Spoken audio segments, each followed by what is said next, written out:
It's a talk that rocks, the new 105.3 FM Talk. 309. Producer Dan Lewis is here. Eddie Boyd. Eddie Ryan. Jonathan Dodge. Russ the Horn Dog Martin. What does that mean? Would you do me a favor? Next time you stay up here late and you use the sofa bed thingy, would you clean up after yourself? I've got to clean up enough crap around here every day without coming in and cleaning up your mess on your desk and cleaning up your mess. I don't care. I don't care. I don't care. Crusty sheets on the floor. The bed left open. It's the Russ Martin Show. I don't care. I am not your maid. It's the Russ Martin Show. I am not your maid. It's the Russ Martin Show. I am not your maid. I'm not going to come up here and clean up after you. I'm the first one to get here today. I'll walk in the office. The bed is open. There's sheets spread out all over the floor. It's the Russ Martin Show. I'm your producer, not your pimp, not your maid. I don't care. Don't care.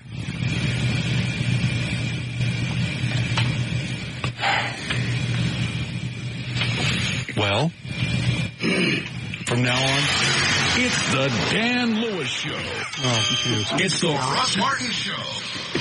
From now on, clean up after yourself. That's all I'm asking.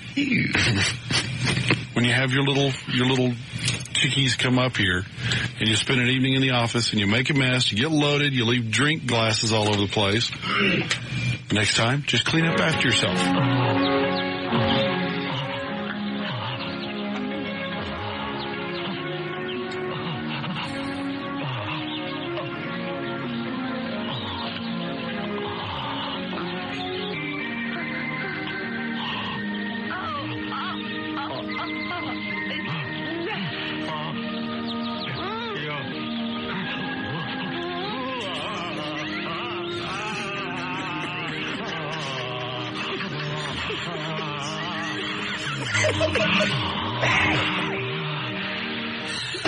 Couple making love on a short bus.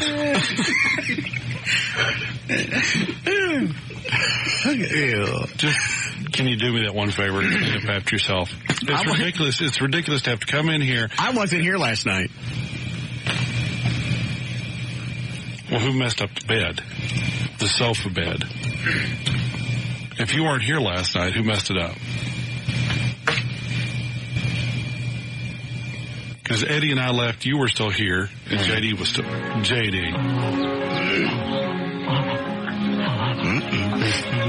JD. It had to be him, because I left. Unless the janitor's using our bed now.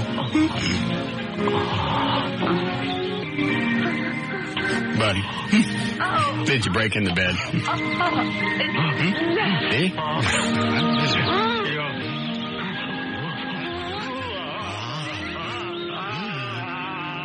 That's my favorite part. No, I don't care who it is. Just clean up after you. You owe me an apology, first off. Have I ever left a bed unfolded? But you've left remnants on the floor before that other people have had to clean up. Mm. So I naturally assumed it was you, since it's your office, your show, and you're the one that always has chicks coming up. I did. JD never actually scored. I left. Proof. Positive that wasn't me. Dan spoke.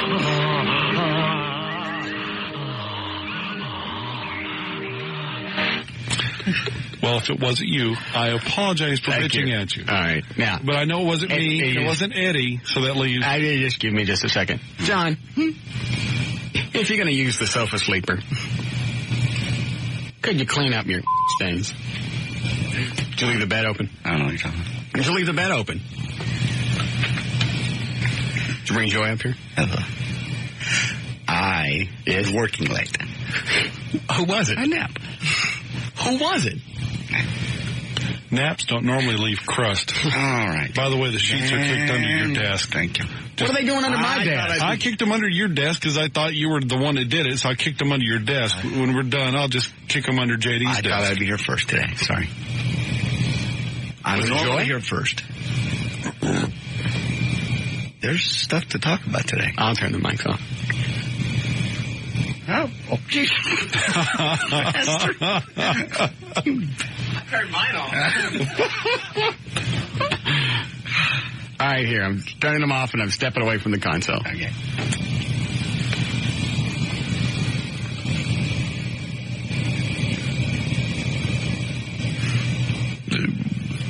He's not saying.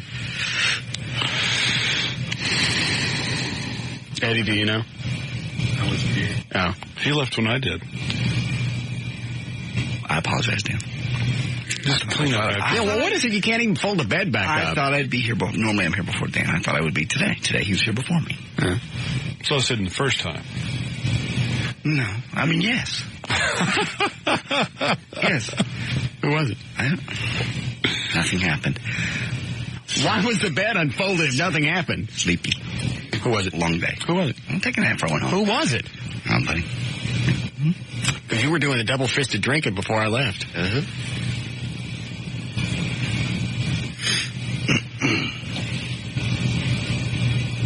Anybody we know? How about that? No.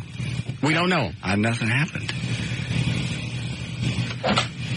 Just move Then on. you need to see a doctor because you're leaking. Let's just move on. You did not unfold that couch, that bed, just to lay in it naked and all over the sheets, did you? I'm sorry, Daniel.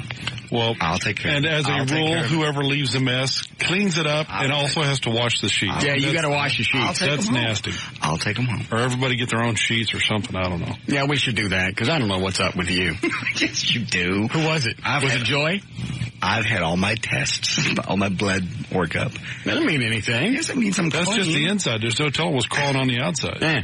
Nothing crawling on my outsides. Tell me who it was. Well, every time you bring up Joy, he hems and haws, so it wasn't her. Was it not Joy? There was no. All right, screw it. I don't care anymore. I'm bored with it. Thank you. You got your news ready? Sure. All right. Big deal today. Bowie High School. Oh, in Arlington? Yeah.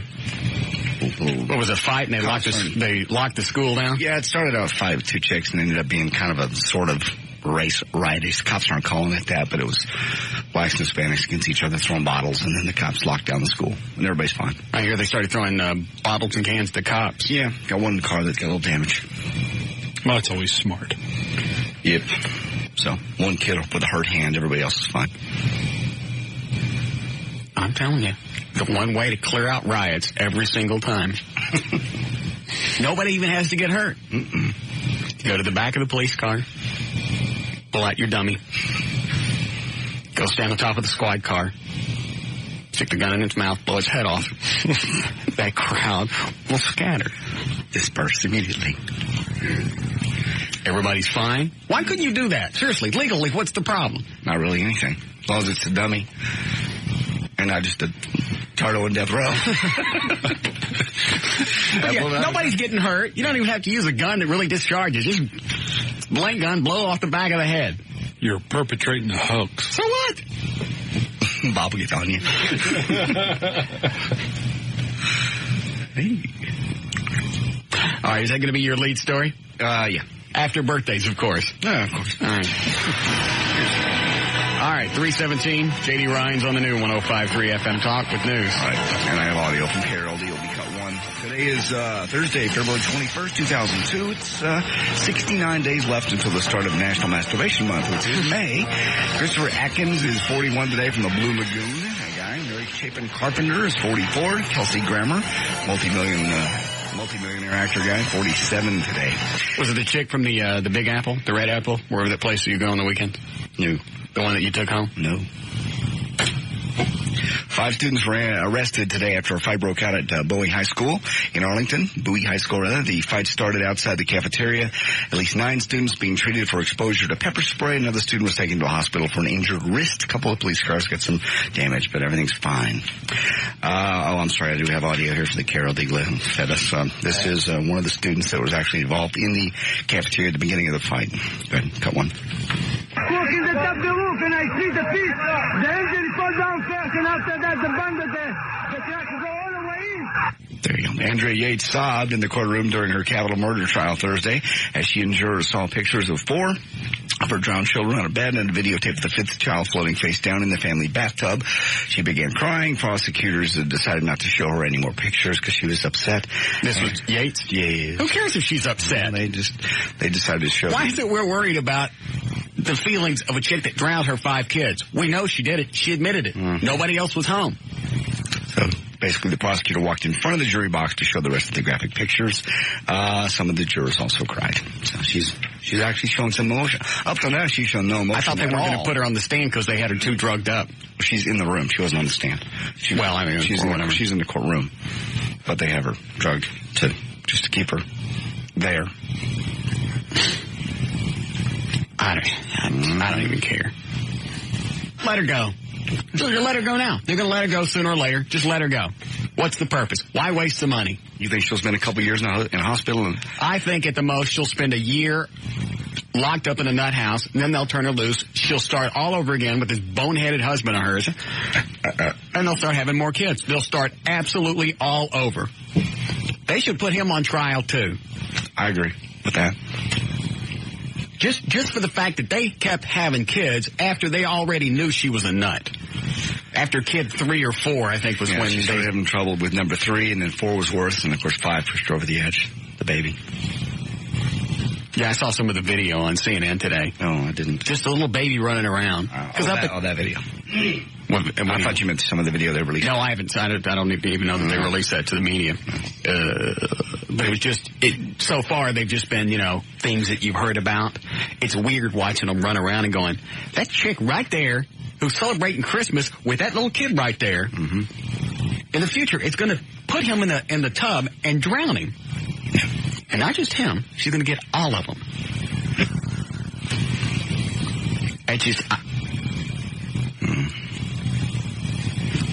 What are you thinking when this is going on? To me, that would be absolutely fascinating before you whack them. I have to drown my kids. Well, why? I have to. I was a bad mother. Well, why did you drown yourself? She tried suicide. Just wasn't very good at it. No, she's a lot better at killing other people. They never get it right. They always kill other people, then they kill themselves. She couldn't even do that. She knew immediately whatever it was wrong because she told the cops. Yeah, why else would you call the police? I've done something wrong. I've done something very bad. Punishing the kid. Let her go. I don't even care. If we lock her up, I think that'll be a crime. It's like the Supreme Court. Do you have the story on the Supreme Court? Mm-hmm. Next story. Oh. Well, then I won't jump the gun. Okay, Supreme Court is being urged to... Do what, Dan? I was going to ask you, listeners have been calling in about it. Have you seen the website? No, which one? The Yates? Oh, no, don't give it yet, because then it'll clog up and I can't open it. Let me get a browser open. You know how slow this thing is up here. Yeah. 1 moment. Stand by. Still coming up. What speed processor is on this computer in here? Is it 3? I think that was negative numbers. Where's a keyboard for this? Now, John, here's the way you use keyboards. You don't smack on them like a girlfriend. God.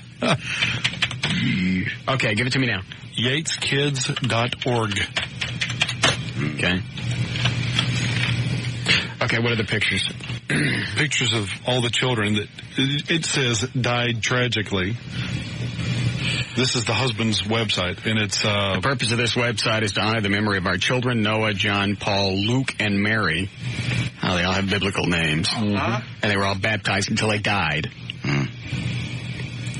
Who tragically died on June 20th, 2001. I'd like this to be a place that anyone could go to visit the children. It is work in progress. Pictures and text will be added over time. I've also included some other items of interest. Scroll down. At some point, I'd like to expand these items and move them to blah, blah, blah, blah. I see the pictures. You mean down below that? Other items at the bottom. On the left. Got it? Gag order? Second one. Defense fund? Yeah. You puss sack. Are they...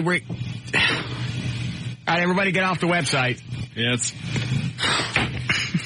I can't do anything. That's crapped the bed already. All right, the defense fund is... Everybody get off of it so I can look at it. It's just an address where to send money for the defense fund, where to send donations for the defense fund. If they don't investigate his ass and lock him up on something, that's going to be almost a bigger travesty than turning her loose. Wouldn't they have filed by now? I don't know. Yeah, they're going to put something on him. Andrea P. Yates Defense Fund. It's got the bank and everything. I think it's a piece of crap that a bank would let them open up that account.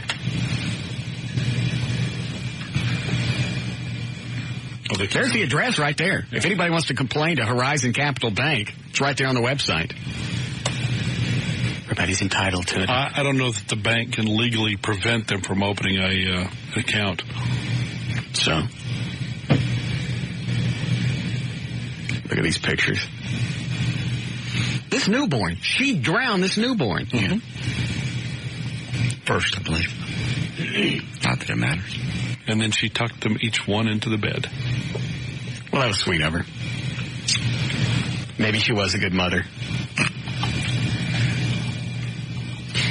All right, I've had enough of this. All right. Supreme Court being urged to stop states from executing mentally retarded killers, a possibly landmark case that could affect death row inmates around the country. The justices were reviewing the death sentence of Daryl Renard Atkins, convicted of carjacking and killing an airman in Virginia to get money for beer. One test showed Atkins' IQ of 59. Normally, if you're below 70, you're considered mentally retarded. Well, wait a minute. With an IQ of 59, he kidnapped a guy in an ATM. Right. Kidnapped him at a convenience store, took him to an ATM. Knew enough that, ATM's where you get money and do all that. Do all that, and then took him out in the field, I think, shot him 8 times. Right. That doesn't sound retarded to me. If the court overturns his sentence, other death row inmates with mental retardation claims will pursue appeals. So this will basically open the door for everybody who's 70 or below to go, I'm innocent too. Let me out. I don't know what I was doing. It's another that's the thing. The instant that somebody says, I don't know what I was doing, I don't know any better, that should be an expressway. That's the express lane to death row. You can't be rehabilitated. Yeah. Put them to sleep. It's in their own best interest, and it's in ours. Because you can't turn them loose. I guess I don't understand this. How that is cruel and unusual punishment. That's what they're saying, basically. To put a retarded person to death is cruel and unusual punishment. Bush came out and said, I don't believe in it. Yeah. I believe when he was governor, they executed a couple of tards in Huntsville. Yes, they did. I don't understand you're right. What difference does that make? It's not cruel and unusual. In fact, it's probably easier than anybody else. Taking somebody out in the field and putting 8 bullets in them, that's cruel and unusual after stealing their money. But if they're retarded and they don't really know what's going on, they don't know as yet. Yeah. Yeah, back to this Cartoon Network. Lay down. So anyway, the Supreme Court's looking at that.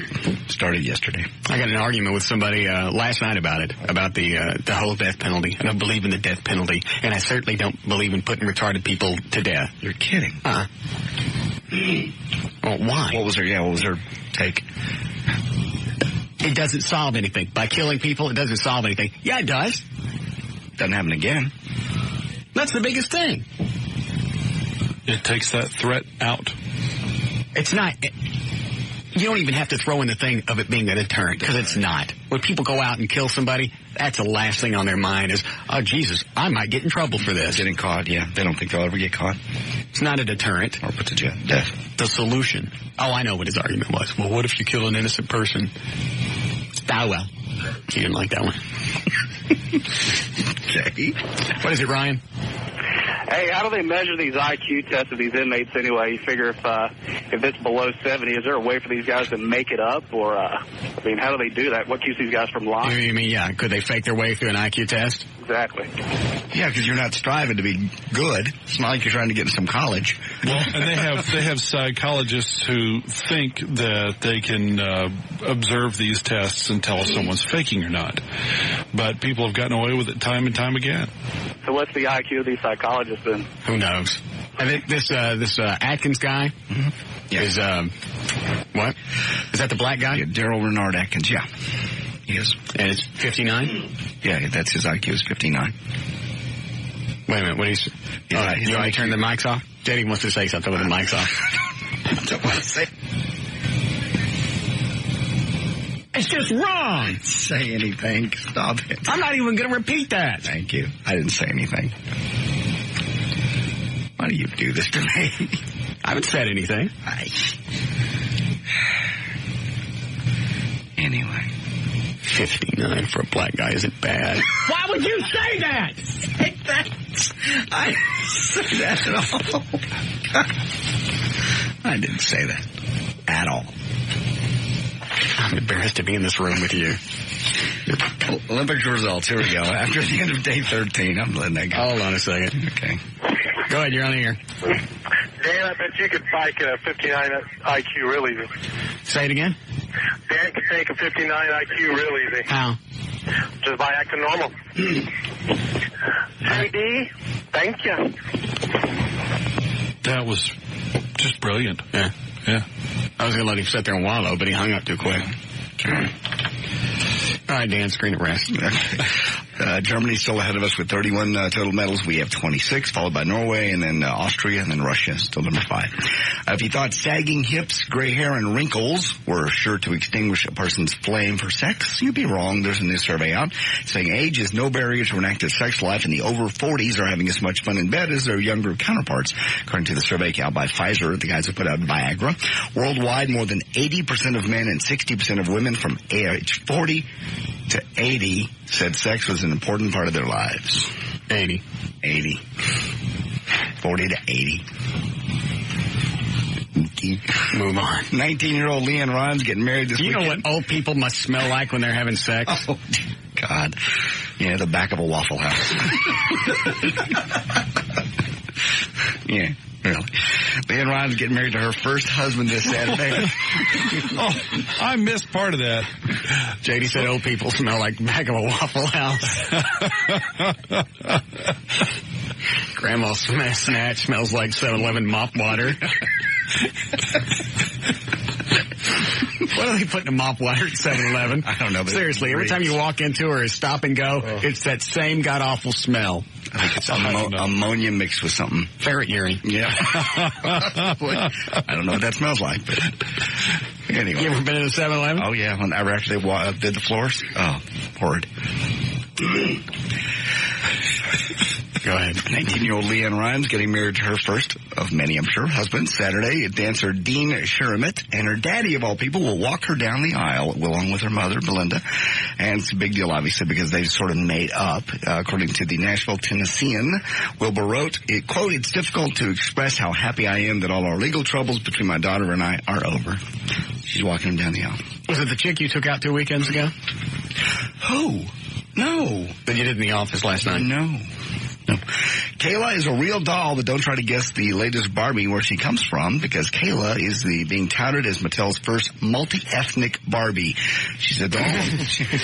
She's a doll of all ethnic backgrounds. Kayla has slightly darker skin than the standard Caucasian Barbie. Her face looks somewhat Asian, and she has dark hair that goes down to her waistline. Mulatto Barbie. Kind of. Yeah.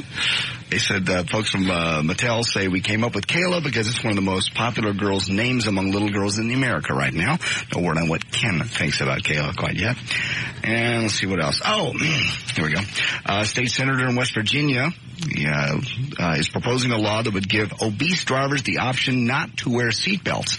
As of right now, all drivers in West Virginia, of course, and in Texas have to wear seatbelts. But Mike Ross wants to make an exception for supersized chubbies, saying, quote, "I've seen individuals have trouble getting under the steering wheel, let alone put on a seatbelt." He doesn't explain the benefits of not buckling up, but if the proposal is accepted, it'll affect 21% of West Virginians. That's how many are considered obese. And so if you're big and fat, you ain't got to wear a seatbelt? That's what he's saying. If you can't get it on, you can't get a seatbelt around your fat thing, you can't get a ticket for it. Right now, if it doesn't fit, you get a ticket. That's fine. I don't care. The only reason I would want them strapped in, I think the only reason, the benefit to other drivers, if you're strapped in, if you get an accident or whatever, you can maintain better control of the car. Because you're strapped in. Sure. And if the car rolls, you don't get thrown out the window. Well, I don't care about them getting thrown out the window. I'm just worried about them controlling their vehicle. But I don't care if they die. If I got to look at you and go, wear that seatbelt for your own good, Really, you don't need to go anyway. Same thing with motorcycle riders and helmets. I don't think there should be a helmet law. If you're that stupid to get on a motorcycle in Texas without a helmet, and it doesn't cost me anything, ride. Passed some guy on the tollway the other day on a Kawasaki something. T-shirt, cutoffs, tennis shoes, nothing else. There's not a helmet law now in Texas? I don't even know. I didn't see one, honey. There is? Is there? If you don't have medical insurance. You have to maintain medical insurance. If you have medical insurance, then you don't have to wear a helmet. That should tell you everything you need to know. God. As long as you're covered if you bounce off the pavement. As long as I don't have to pay for it, I don't care. Dan, who's on the... What are you waving at? It's David Finn.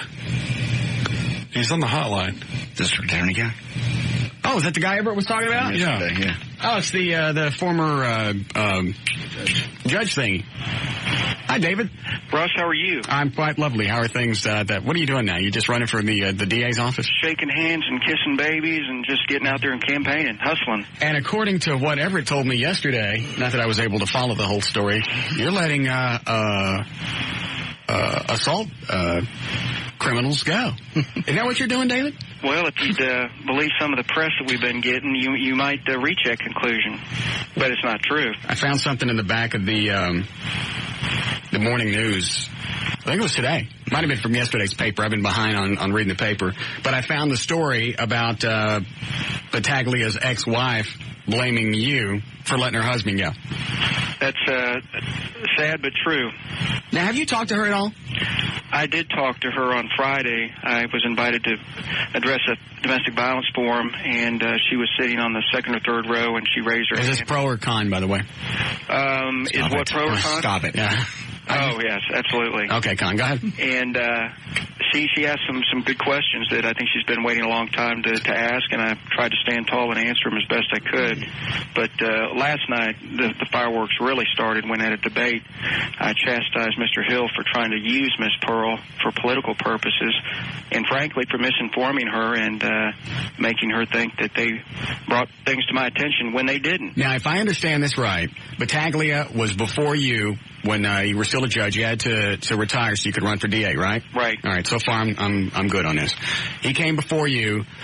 The prosecutors didn't have the whole case ready, so they had to say, well, we don't have a case. We give up. Something like that? Sort of. Ross, the case was set for trial at 9 o'clock, and the jury was outside, and the defendant and defense attorney were there. And the state wasn't ready, and I gave them more and more and more time until it was about 9:45. And finally, the state said, Judge, we're not ready. Our complaining witness is not here. We cannot proceed. We want to dismiss the case. I said, all right. So we went on to another case. About 30 minutes later, they came running in and said, Judge, we just dismissed it, but we now want to refile it because the complaining witness just showed up. Can they do that? Well, they can, with the judge's permission. And I said, give me a good reason why we should allow the refile. And they said, well, Mr. Battaglia steered the complaining witness, Miss Pearl, to the wrong courthouse intentionally, so she wouldn't be here, so we'd have to dismiss it. He's playing games, so will you let us refile the case? And I said, absolutely. Okay, that sounds fair enough. Battaglia hits the roof, goes crazy. I think I even threw him in the holdover cell for about 30 minutes. That's fun, isn't it? Yeah. Just being in that courtroom and everything is at your disposal. You can do whatever you want. You look over at Rusty and say, hey, shoot this guy. Within reason, right? Yeah. So they refiled the case, and right then and there, that very same day, and we set it for trial about a month out. And on the day of trial the second time, the state came up to me, prosecutor came up and said, hey, we've worked it out. We want to plead this case out. Who was it he was accused of whacking around at the time? His then-wife, Miss Pearl. Okay, got it. Miss Pearl. All right. And I said, well, he's been down this road before. In '87, he savagely beat his first wife in Highland Park. He rode up on a bicycle, got off, and said, if I'm going to go to jail, I might as well go to jail for a reason. Got off and just beat her to a pulp, broke her jaw, broke her nose, and it was indicted as a felony. I said, he's got a prior offense for this. You guys could yeah, you could lock him up for 10 years. Yeah, you could jack it up to a third-degree felony in 10 years. And the prosecutor said, well, we're going to handle this the way we want. So they wanted 1 year in jail, probated for 2 years, and that's exactly what I gave him with the conditions. And about 3 months into his probation. So all of this is happening under the current regime of Bill Hill, the DA. That's right. That's right. And she's blaming you for all of this. That's right. All right. I'm just trying to, because normally... believe it or not, it gets even better. I mean, worse, if you will. Okay. More tragic. Yeah. So 3 months into his probation, he tests dirty for marijuana, and the state files a motion to revoke, but they don't want me to revoke. They say we want him to pay his restitution, we want him to get in a drug counseling program.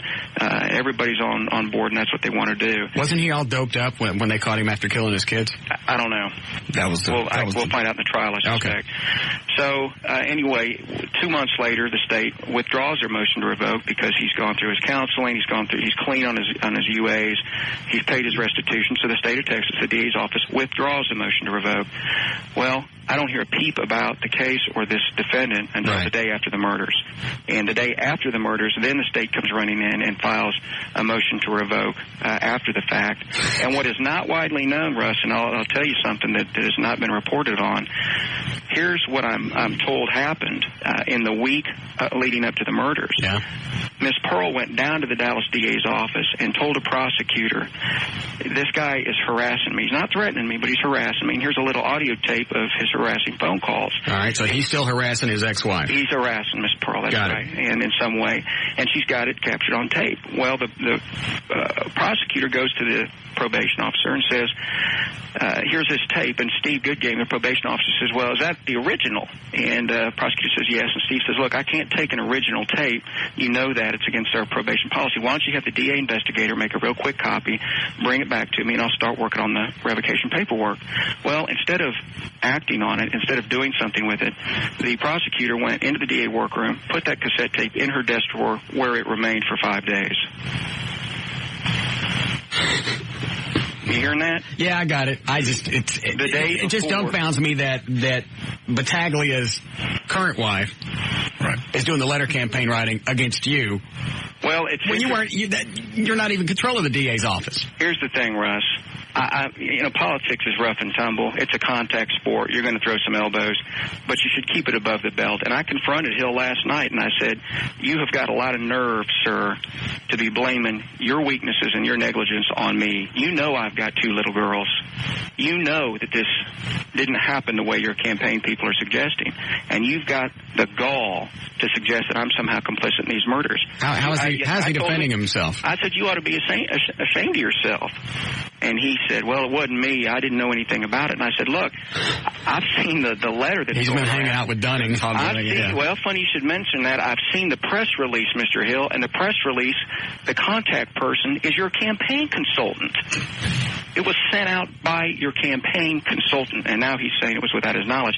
And I might add, it is the same crew that was working for Mr. Dunning unsuccessfully. So it's unfortunate, sad, and, It all goes back to the plausible deniability. I didn't know anything about it. I got too much stuff going on to keep track of what I'm supposed to be doing. What's the matter with you? Hey, Russ, so you've got to admit, if you're going to divert the public's attention from your own problems with respect to the sheetrock scandal, which is ongoing.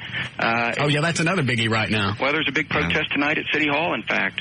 A bunch of groups are down there going to do a candlelight vigil, and they're calling for his resignation. And I gave him another chance last night to apologize to these poor folks that were locked up. And just like he did on Nightline, he refused. So let's do this. What can you do? If we support you as the next DA for the city of Dallas, which is a very noble office. I smell a setup coming. No. What can you do for us? What can you give us? What perks? Give me a menu of possibilities, Russ. Get something on the table. I'd just rather you offer. You're a bad man, Russ. Because we got Laura Miller in office. That's what I hear. Yeah. Ed Oakley, city councilman. 2 for 2. Yeah. Why don't you, that'll be your homework, is decide what you can do for us. Because we already have a Tarrant County judge in our back pocket. I don't mind adding a DA. Would that be the distinguished jurist Daryl Coffey? Very nice. Yeah. Are you Oh, I know Daryl. When I was a prosecutor, I used to prosecute in his court. Yeah. Daryl and I had a little run-in. We're buddies now. Oh, yeah. You lived out your probation, did you? Yeah. Still in therapy? Yeah, pretty much. All right. That was it. Well, let me think about that. When's the election coming up? Is this going to be a primary? Yeah, there's 4 of us in the Republican primary, and if he doesn't get more than 50%, or if I don't get more than 50%, there'll be a runoff between the top 2. Early voting starts next week. Mm-hmm. The election day is March the 12th, and any Dallas County resident can vote. And we are running in the Republican primary. That would be good. We'd have the mayor. Yeah. We'd have turn it around. It's time to change the way we do business. We would all like free killings. Stop it. Quit it. Of only people that's got it coming. Just a little punch card, you know? Yeah. Here's an idea I had a long time ago. Let me run this past you, because Governor Perry didn't like my idea about piranhas in the Rio Grande. Let me run this past you. You're going to lose him. No. This is good. You guys issue us little punch cards, and we get 3 justifiable killings of people that cut us off in traffic, or just something, something heinous. And then the cop looks at us and does a little punch thing. Bonus points if they're on a cell phone when they do it. Just something like that. Yeah. In a large SUV. Yeah.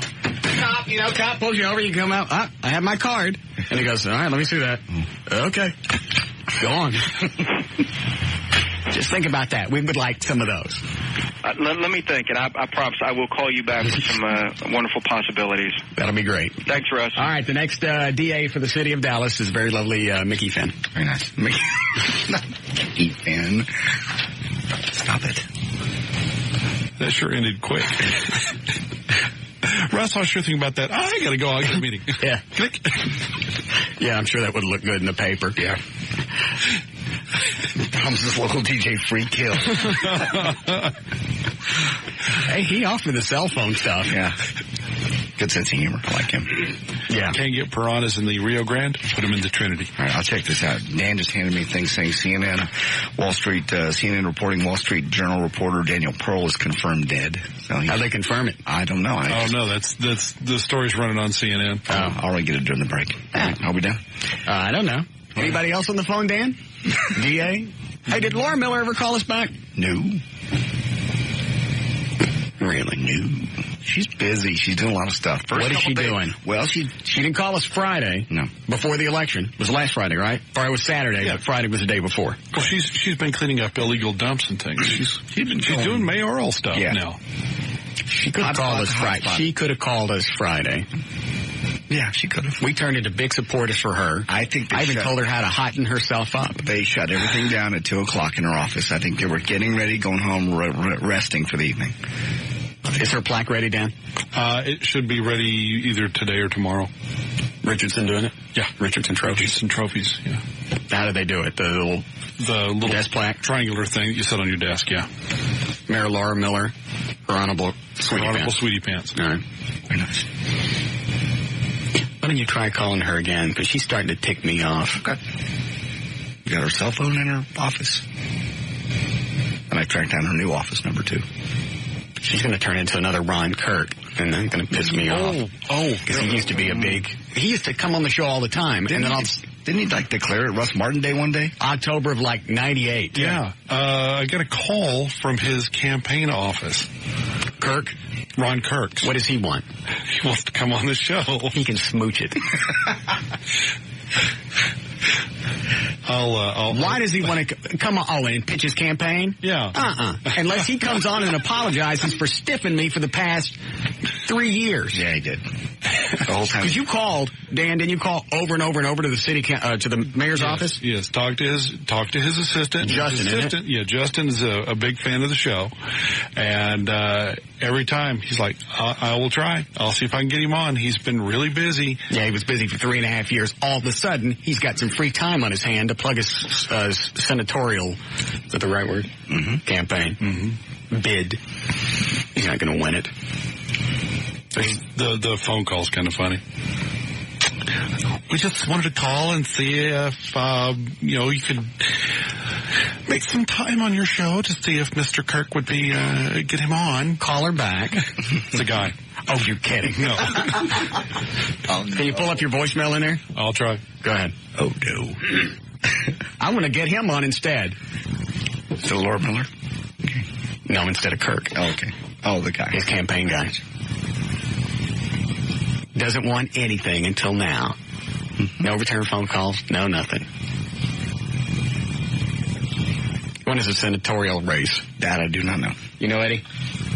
March 12th. Is that the primary or is that something else? I think that's the main. There's too much political crap going on. So that's when we're voting for the DA as well as the DA is the primary. Okay. This is more you know what? This is getting too deep for me because I don't even follow political races. I just want to have a bunch of people in our back pocket in case something bad happens. Pick up the phone. We got the mayor. Yeah. We just in case I want a special off-ramp someplace, we got her. Right. The DA, you never know. Sometimes, especially the DA's office, that's when you need your big favors. Those are the late night favors. Yeah. When it's too big for Eddie to handle, we need to call him. Yo, Mickey, meet me with your pickup. You get it, Dan? Almost there.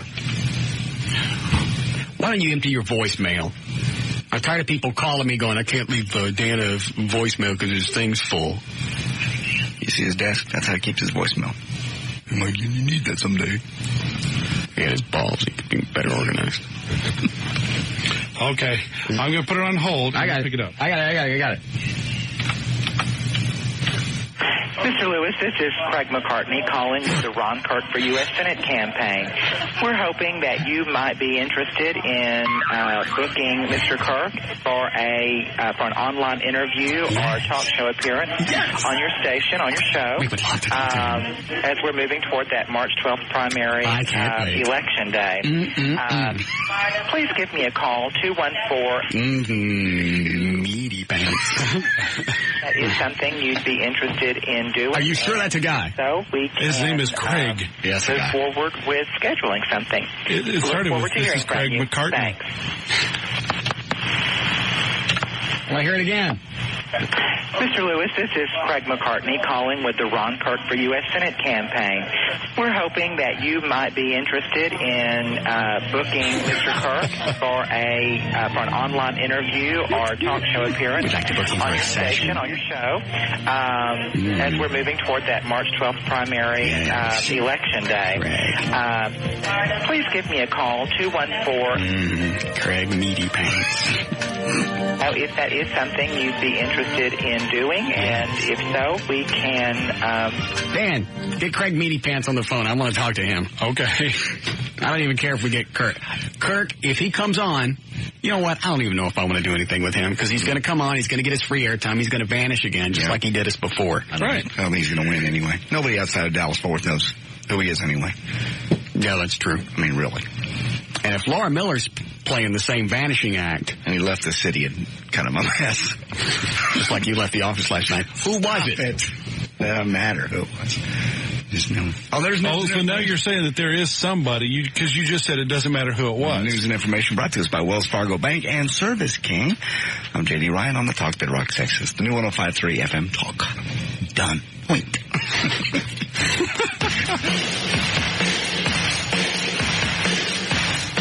More of the Russ Martin Show coming right up. You gonna sell them? Yeah, I'm gonna see what I've just been towing them around forever, and where I live. You have Loverboy Got Lucky? I might. I like that album. I got all kinds of stuff in the Eagle Days and stuff.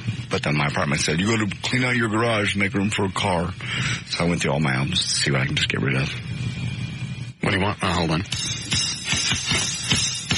Let's do a check on traffic. 403, Jonathan Dodge is in the new 105.3 FM Talks White Lightning. Why, thank you, Russell. This report brought to you by your Dallas-Fort Worth Dodge dealers. Let's see, not a whole lot going on in Dallas-Fort Worth. Southbound, I-35, just after Garden Acres Drive. There's an accident that's causing a minor delay. Northbound, Highway 121 from Carson to East Loop 820. Left lane is closed from Carson to Handley, Interville. Instead narrows down to one lane briefly. That's just causing a bit of a backup. Other than that, pretty much smooth sailing in Dallas-Fort Worth. This report brought to you by Texas Lottery. Having one lucky number is pretty good, but playing double lucky number, the new scratch game for the Texas Lottery, well, that's even better. You can win up to $25,000 playing double lucky number today. Also, your Dallas-Fort Worth Denny's. Kids eating out of house at home. Come to Denny's where kids eat free from the kids' menu 7 days a week from 4 till 10 p.m. at participating Denny's. Good through March 10th. That's traffic. I'm Jonathan Dodge in the new 105.3 FM White Lightning. Thank you, Jonathan. Clear and cold tonight. Should be 36 for the overnight low, sunny, and a little cooler tomorrow, 61 degrees for the high. That's where we are now, cloudy and 61 at the Talk that Rocks Texas, the new 105.3 FM Talk.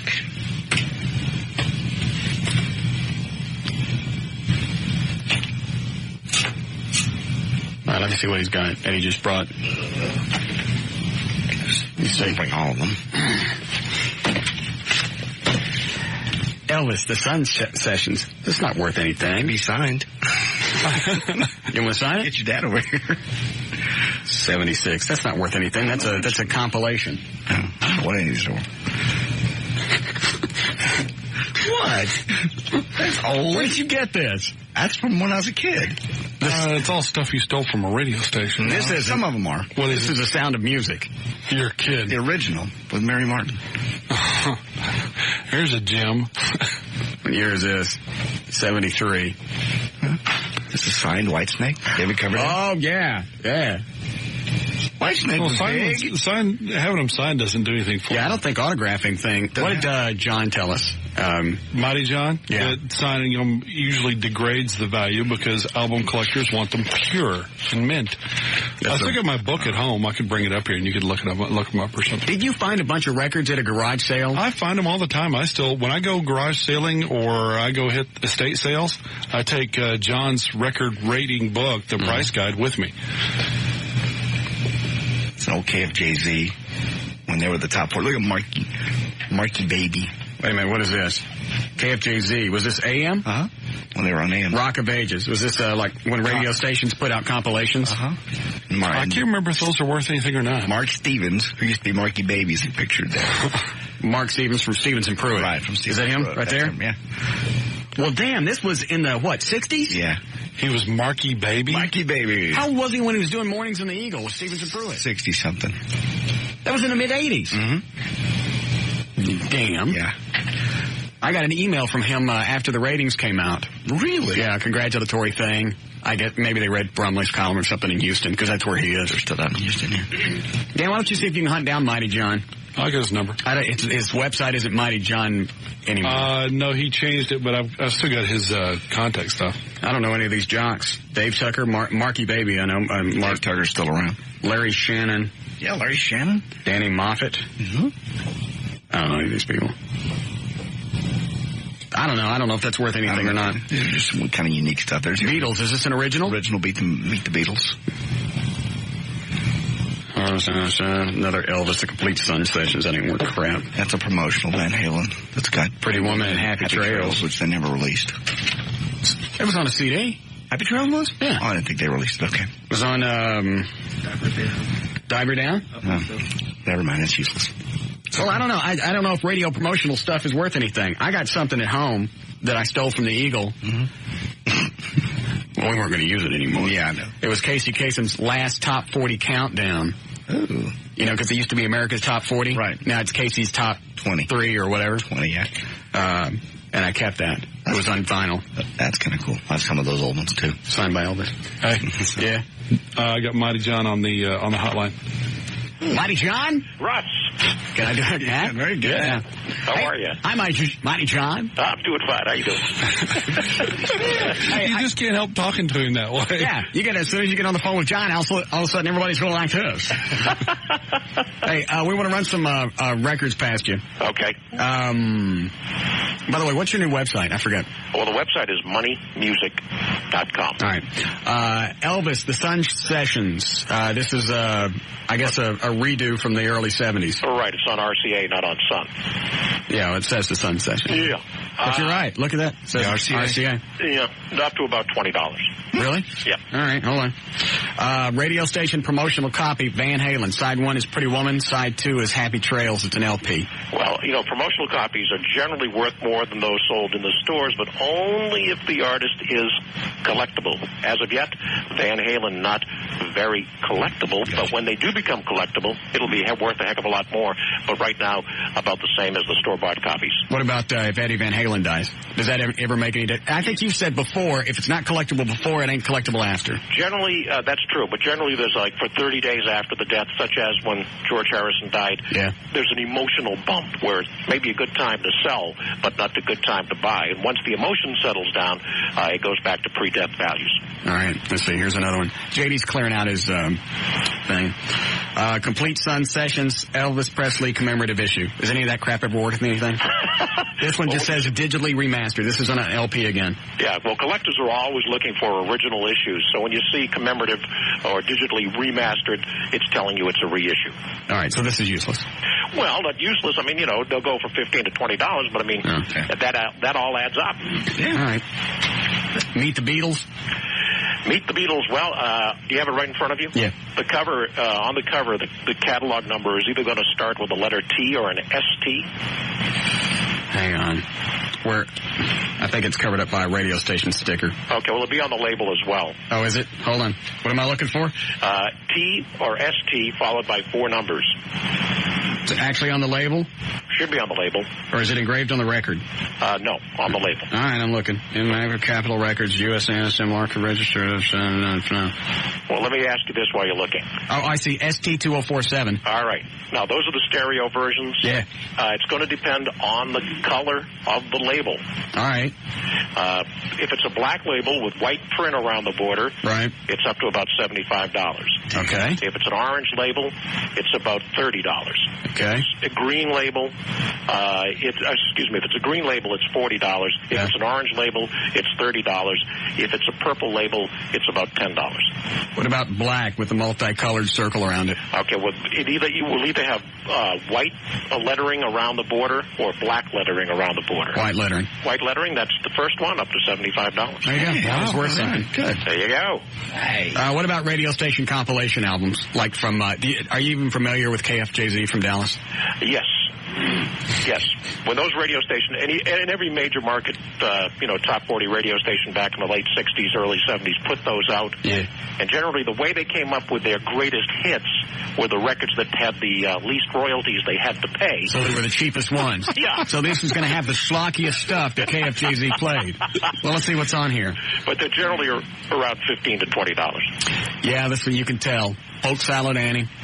Yeah. Solitary Man. Harvard Valley Pete. Yeah, this one blows. Little Green Bag, George Baker selection. Great record. All right. Yeah. What about White Snake out of the 80s? Not yet. All right. Does it matter if it's autographed? An autograph will actually hurt the value of the record. See? All right. The autograph may be worth more than the record, but it will hurt the value of the record. Collectors don't like anything, not even autographs, written on the covers or on the record. All right. Now here it comes. Here comes a big one. From 1973. LP. Mary Martin. The Sound of Music. I could just picture you listening to that record. These are JD's. This was mine. I was just cleaning out some stuff and didn't know what any of it the record's in good shape. Yeah. Well, soundtracks can be quite collectible. Unfortunately, that's not one of them. Certainly under $20. I guess homo soundtracks don't do well. But if you add all these up, that's some cash. Speaking of homos, what about Wham? No. The original? Okay. Nope. All right, let me run through these really quick. Now, we can only give you what we call current market value. Right. As soon as you throw it out, it will go up in value. All right. So don't throw it out. Hold on a second, John. What is it, Bobby? Hey, I've got an old Pantera album called Power Metal. Is it worth anything? Not yet. Is Pantera somebody that you think, John's going to be collectible? I don't think so, but I've been wrong before. How do you look at somebody and decide ahead of time? Well, generally anybody that has not only an effect on music but also on culture generally becomes collectible, such as fashion, Madonna, Prince. Getting to be collectible will be collectible. Springsteen had such a tremendous influence on rock in the 70s and 80s that he is already collectible. But most of the records that are currently collectible are in the Elvis era and the Beatles era. What did you find? A couple more albums JD's got. Some of these I just bought for you to look at. Contains 44 of your favorite TV themes stuck on TV. It's just featuring Warren Schatz. Okay. Oh, man, you got a Warren Schatz? Yeah. I thought we could use on the show. How many times have we all had to once they eat and got the Warren Schatz? You get some bad lobster? Yeah. Warren Schatz all over the place. I didn't know we were going to have this. Is he still alive? I must now have Warren Schatz on the air. With the Universal City Orchestra. Yeah. TV themes done in when does this come out? Style. Is that what this is? Yeah. Oh, we got to. I don't even think we have any turntables up here. Nope. There's no way to convert this burn it over to a CD. All right. Oh, that's too bad. Damn. I'm sure it's been reissued on CD somewhere. Because I've always been a big Schatz fan. I was going through my albums. I just have a bunch of stuff that probably not worth anything, but wow, I forgot Linda Ronstadt's original stuff. All right, here's the last one that I got there, John.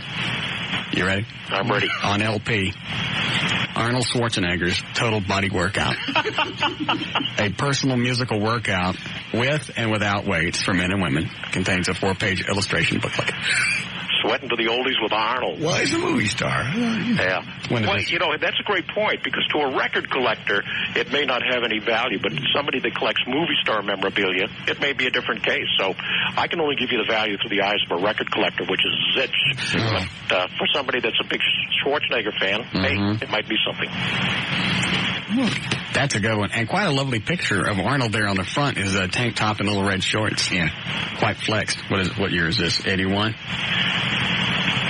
That's the copyright. I get some money in the Beatles anyway. I suppose. Dan, are all these people calling us about album stuff? Of course. All right. John, you got a couple of minutes? Sure. All right. We'll make this quick. Go ahead, Jeff. Hey, Russ. Go ahead. Hey, I got Cheech and Chong's Big Bambooey, and it's still got the rolling paper in it. I mean, in mint shape. What's it worth? Every time I do a radio interview, somebody calls. I can't hear him, sorry. Shut up and hang up. Go ahead, John. All right, so every time I do a radio interview, somebody calls up with this record, and they all have the rolling paper. Comedy records in general, not collectible. This one about $20. They're about to reissue all the Cheech and Chong stuff on CD. With the rolling paper? No, I don't know. Most of our audience has new rolling papers. Go ahead, Tony. Yeah, I got an old Woodstock double album where you open it up and you see the crowd in the center. I was wondering what it was worth. Well, the original label must be Cotillion Records. Is it Cotillion Records? That I don't know. It's not in front of me. Okay, look for that. Up to $30. How much? About 30. Okay, thank you. All right. Hey, John? Yeah. You know what we've done before with people and records, and they're calling to ask for the price? Yeah, like they've won the lottery. All right, you ready? Okay. Go ahead, Daryl, you're on the air. Yeah, I just wanted to find out about the Beatles albums. I have every Beatles album made, original. Oh, man, this isn't going to work because this could be true. No. You have every one, and they're all originals? Yeah. The big one to look for is the Yesterday and Today album, where on the cover it shows the Beatles dressed as butchers. Yeah. Original stereo copies up to $25,000. Jesus! What? Now, hold on. Is this a host job like I told you to do, or is this real? That's why I'm saying this is too bad, because this is the truth. Oh, my God. Where did you get these, Daryl? Cool story. My ex-father-in-law left them in my attic. I killed it. Yeah, so good. I love it, man. Are they in pretty good shape? Yeah, they're. I mean, not perfect, but yeah. I mean, John, how big is the quality? How much does that matter? Well, quality is a big factor, but rarity also is a big factor. And the original stereo copies of the Butcher cover are very rare, so not even in the best of shape, they'd still be worth several $1,000s. All right, he wants to get rid of this. Where does he go to sell it? Well, we put out a kit that not only lists the values of all the records, but there's a Yellow Pages directory of collectors and dealers in there. These are the people you really want to contact. There are several places you can sell your records. If you can sell them face-to-face, that's the way to do it best. Avoid the Internet auctions if you can to make sure you get the money or you get the record. Well, in the Yellow Pages, what would Well, that's a listing of collectors and dealers by state, so you can find people right in your own area. John, is all this on your website? All on the website at moneymusic.com. You get that, Daryl? Yeah, I got it. Thank you. Okay. Hey, Daryl, seriously, if you get a hold of somebody and it actually looks like you're going to get that much, let us know. I'll do that. All right, thanks, Daryl. All right, thank you, man. John is the biggest tight ass I've ever talked to. Knowing what these records are worth, because he didn't need his own damn kit. He's got this crap memorized. Goes to garage sales, sees something that he knows is worth $1,500, $2,000, and jacks them down. If they got 50 cents on it, he'll jack them down to a dime. You know me well.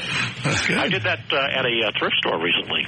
You remember the movie Rio Bravo with John Wayne, Dean Martin, and Ricky Nelson? Yeah. One of the great cowboy movies.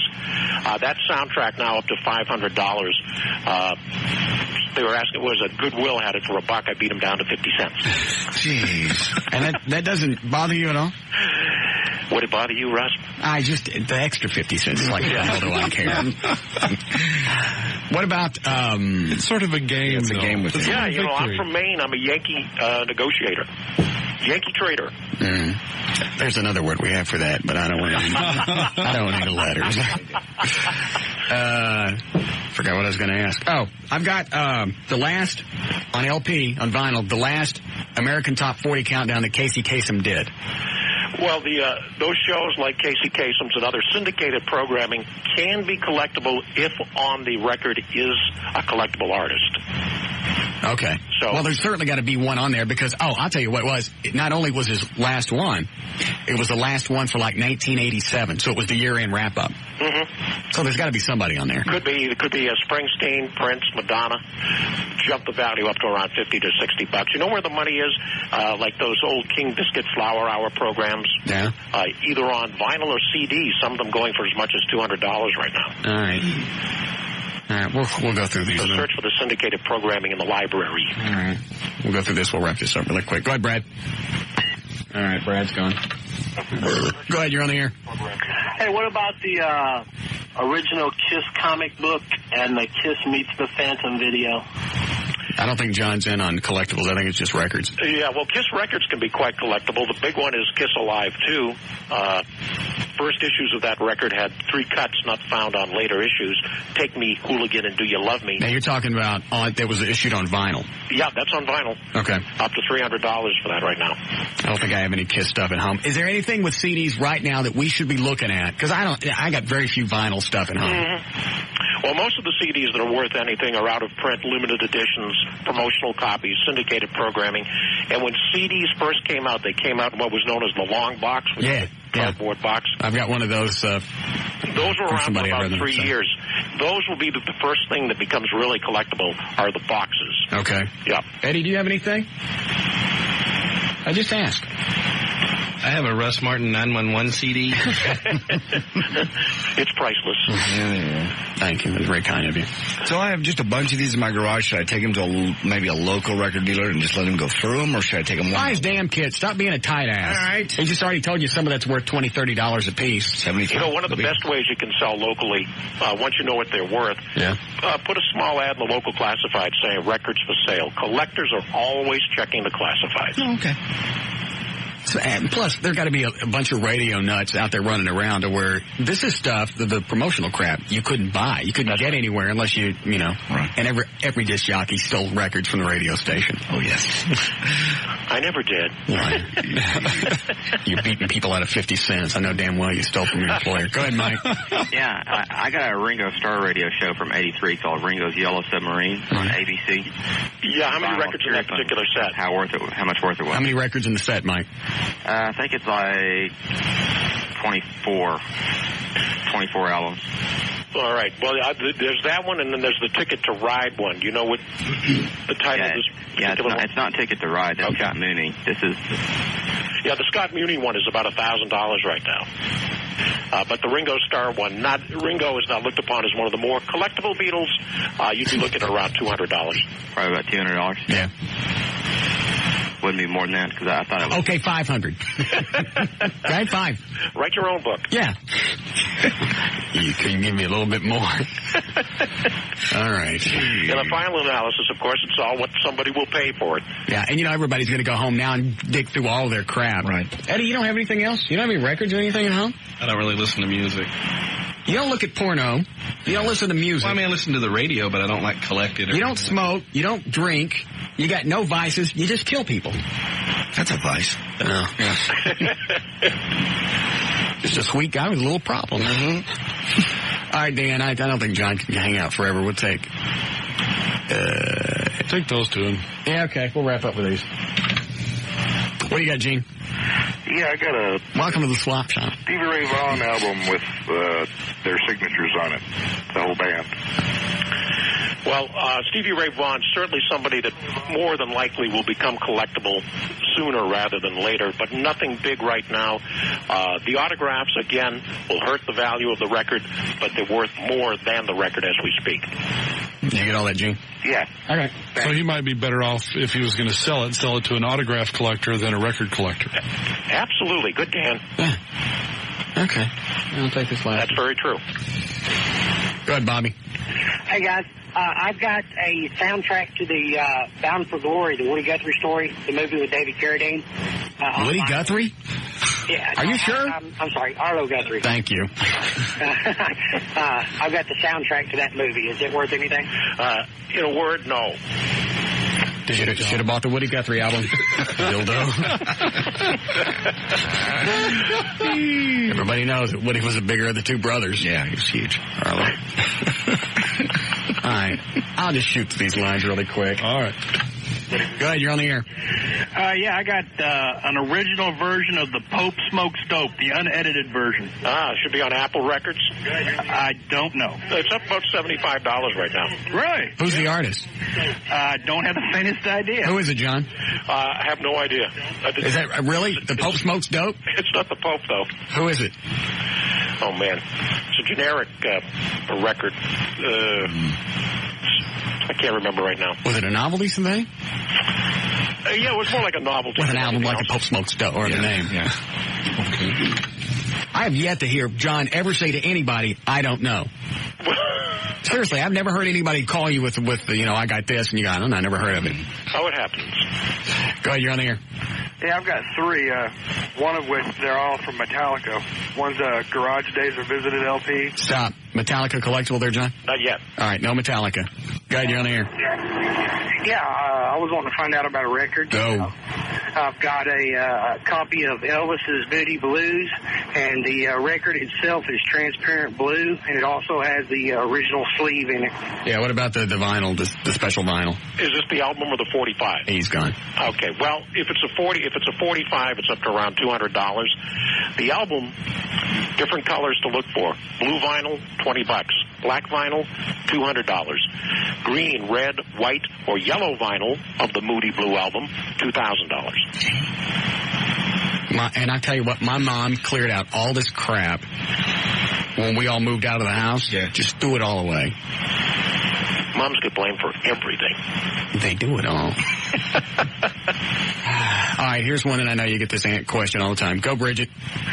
Leonard Skinner's Street Survivor, mint condition with the Fire album cover. Yep, the flame cover, the more valuable of the two, but only about $40 to $50.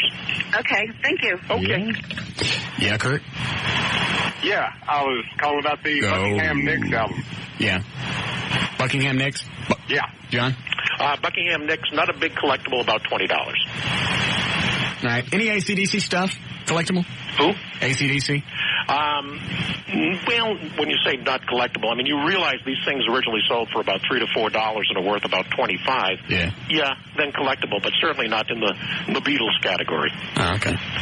All right. I forget. The website is moneymusic.com. Okay. If you don't have access to the internet, you'd like to get our record collector's kit, you can call 1-800-529-1944.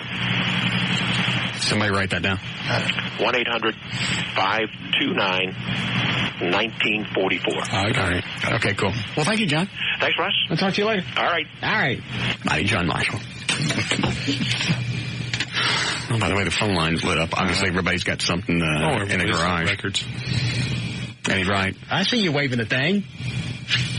Can't believe Arnold Schwarzenegger told about workouts. He's got a picture and everything. Buddy, he's half dressed. I know. At least you can masturbate to it.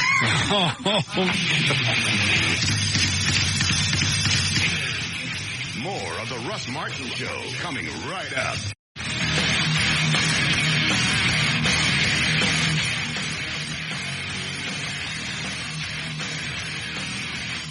Dan. Yes, sir. J.D. Bang, can you hear me? Say it again. Can you hear me now? Yeah. J.D. Bang the maid. What? Who's maid? The chick that cleans up our office. The cleaning lady? Wait a minute. What are you doing? I told you not to tell me. J.D. Bang the cleaning lady? Shut up. Is that the same chick that's missing part of her ear? Gee, I'm missing any of her. Shut up. Jerk. That's the same one, isn't it? No. It looks like the top part of her ear got bitten off. She's not missing any ears. She's just a mutant. How did this work? She just came into the office last night and you folded out the couch and just got on it? She's cute. We've been talking for a while. Did you, start broken talking. Does she speak English? Not very much. Were you even sure she wanted to do this? Yes. What are you saying? Which ear did you ask? I didn't. See, where did you get with the ear thing? It looks like something bit off part of the top part of. You're thinking about somebody else. I am not. It's probably a birth defect. It's just folded down, but it looks like a very clean bite, like dentures. It looks like teeth marks in the bottom of the top part of her left ear. She's not missing any ears. That's the same one, right? I don't know which one you're talking about. I don't see any ears missing at all. Is it the one we call Unita? Yeah. She's cute. She's cute. Did you whisper into her dangling cartilage? A little sweet nothing? Nothing missing on this person. There's nothing. There's no break part. You sit there and tell me this part of her ear right here doesn't look like a piranha bit at all. It does not. They both fold down a little bit, but it's not one or the other. It's not one or the other. It's not missing a part. Can't you screw somebody with their whole body? It's got her whole body. It's like having a dangly thing. It's not a dangly. This part right here, the top part of the ear, folds over a little. It doesn't fold over. Something bit it off. Bit it off. Nothing bit it off. Nothing. Maybe piranha scared her mother when she was crossing the river. No, there's no piranhas, no ear biting. So you're just working in the office and she comes in and... We talked a couple times and she was there. How long have you been hitting on this? You flirted her with her before, but we figured since she was... That wouldn't... Yeah. Because she was kind of a ear thingy. Not an ear thingy. There's no ear thingy at all. Where did the nickname come from? What's the nickname again? Unita. Oh, Unita. That's you guys. Y'all came up with that. And where did it come from? Because that's what an ear. No. She's totally normal in her ear. Did you call I'll get you a picture of her. What's her real name? I'm not saying it on the air. You don't even know. Did you ever? Yes, I do. Yeah, what's your name? Turn the mics off. You don't know? How can you have sex with somebody you don't know? I know her. We all know her. We know her by the name we gave her. I see her all the time, but I don't know her. You talked. You didn't accidentally call her Unita when you was banging her? No, I didn't for anything. They don't speak the same language. Yes, she talks. She speaks some English. Some English. Yeah. What's wrong with that? You roll her up in the sheets like a big burrito? I can't tell you anything. My lovely Unita. How was it? It was great. It was fine. It was wonderful. Leave me alone. Why do you... We wouldn't have known had you not left the couch unfolded. Well, I thought I'd be here first. She was in a hurry because the rest of her crew was... Why didn't you make her clean up? On the next floor. Yeah. Yeah, after you paid her, why didn't she clean up the room? Yeah, can you get that? Yeah, she was in a hurry to the next floor. They were calling for her. Can we just not discuss this? Anything interesting? No, she's just cute. She's fun. No moles or anything? No moles. All her body parts, including her ears. Now she does. I'll show you the pictures. I'll bring pictures. Does she make any certain noise when she have an orgasm? No noises. Nothing unusual. No.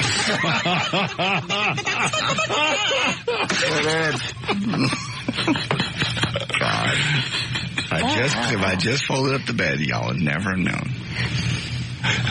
I don't trust you with anything anymore. Well, you need a... you need You're insulting. Why? What is the chicken thing? I don't understand.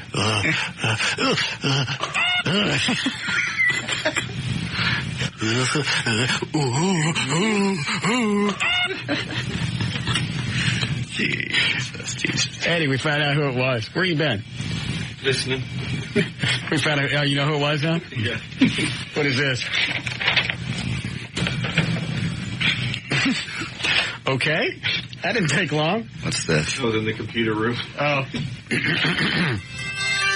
Oh, don't. I'm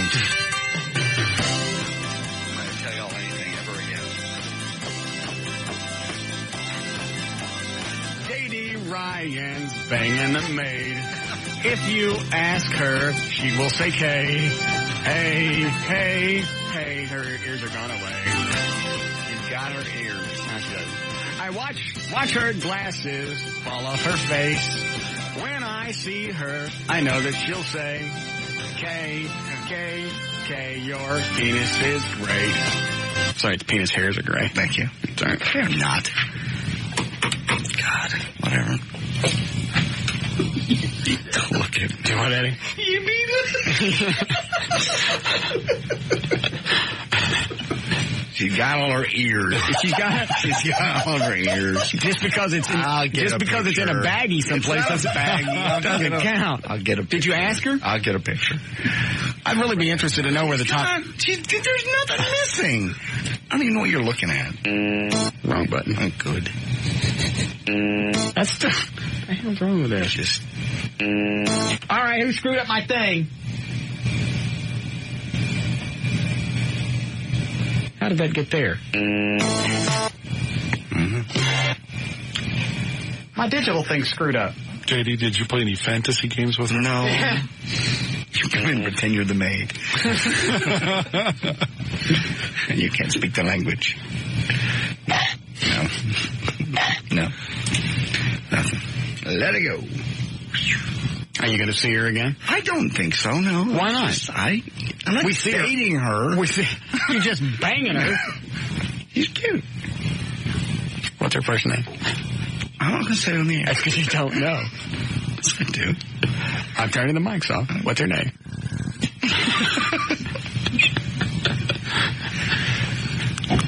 What about Joy? What about Joy? She got so much more going for her. Uh-huh. I'm not dating this maid. You're banging her? Happen now. No, I just set the room up to look like that to fool you guys. Go ahead, you're on the air. Hello, Russ. Yes. I was wondering, I'm at your favorite place in the world, Home Depot, and I was wondering if you'd like me to pick you something up today. I need some of those new, those lights that work, the solar lights. Solar lights? Yeah, the great big fat thick ones. They're like $79 for two of them. Okay. You buying those for me? Yeah, I'll buy them for you. I'm not paying for them. I know. All right, thanks. That's what I need. A pair of two, because my other ones went bad. They only last a couple of years. They just bring you gifts.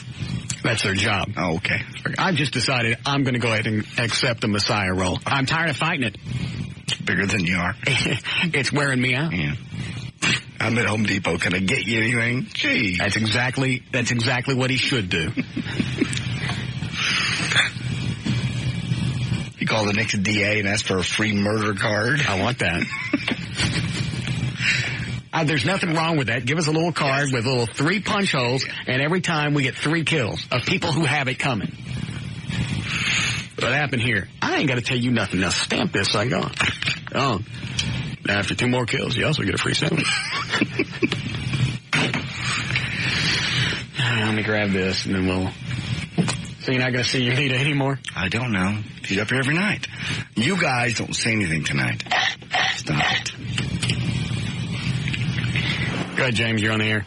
JD, I'm confused. Didn't you just have a girl mad at you 6 days ago for not giving you her a ring? Mm-hmm. Yeah. And you're already out banging the maid? Yeah.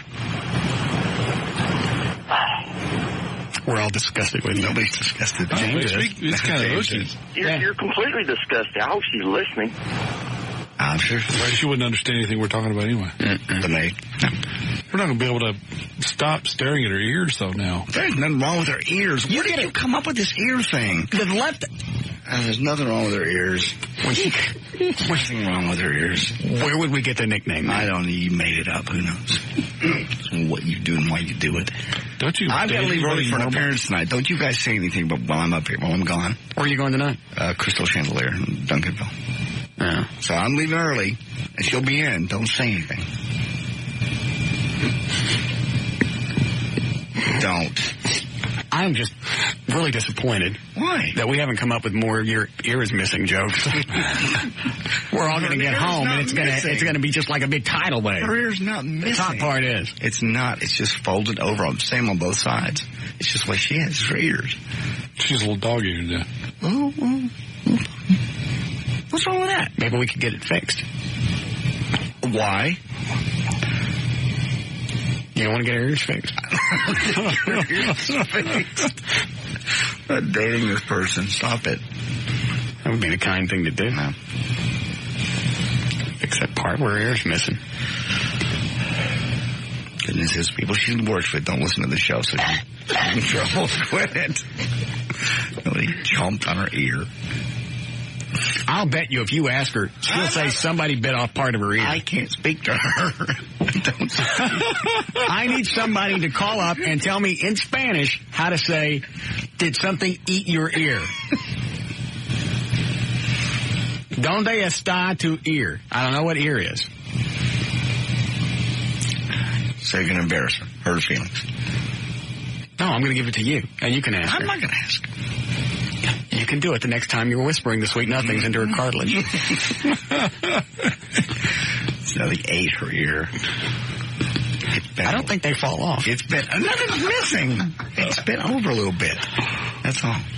People have weird ears. I don't. My ears don't look like somebody ate it off. Doesn't look like anybody ate it off. It just flips over like that. Just like that. Yeah, and the part that's flipped over, it's got teeth marks in it. No, you're making that up. Here we go again. Go ahead, you're on the air. Yeah, she must be a dog if her ears are crossed. I knew somebody was going to do that. All right. More phone calls and then we'll do news. Oh, great. Go ahead, Terry, you're on the air.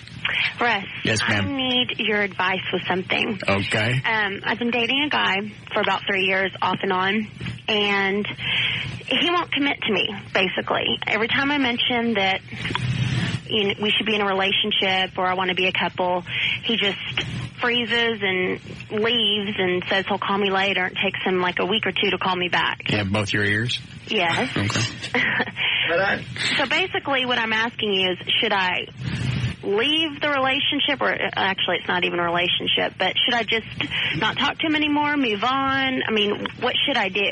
Am I doing something wrong? Maybe he's banging the maid. Well, quit it. That's our problem, is that I think that he is doing that because he won't commit to me. I mean, do you think I'm wasting my time? How long did you say, 2 years? 3 years, off and on. Ew. All right, let's back up because I wasn't really paying attention to your call. Okay. Every time that you bring up, do you say you bring up marriage? No, just being in a relationship, like for us to be a couple and not date anybody else. Does he use these phrases like, I don't want to be boyfriend, girlfriend, but I want to go out? Well, I don't actually want to use because I dated a chick before. She goes, I don't want to call us boyfriend, girlfriend. Well, what are we doing? We're going out. We're dating. We're not seeing anybody else, right? No. Then we're boyfriend, girlfriend. I don't like that. I don't care what you like.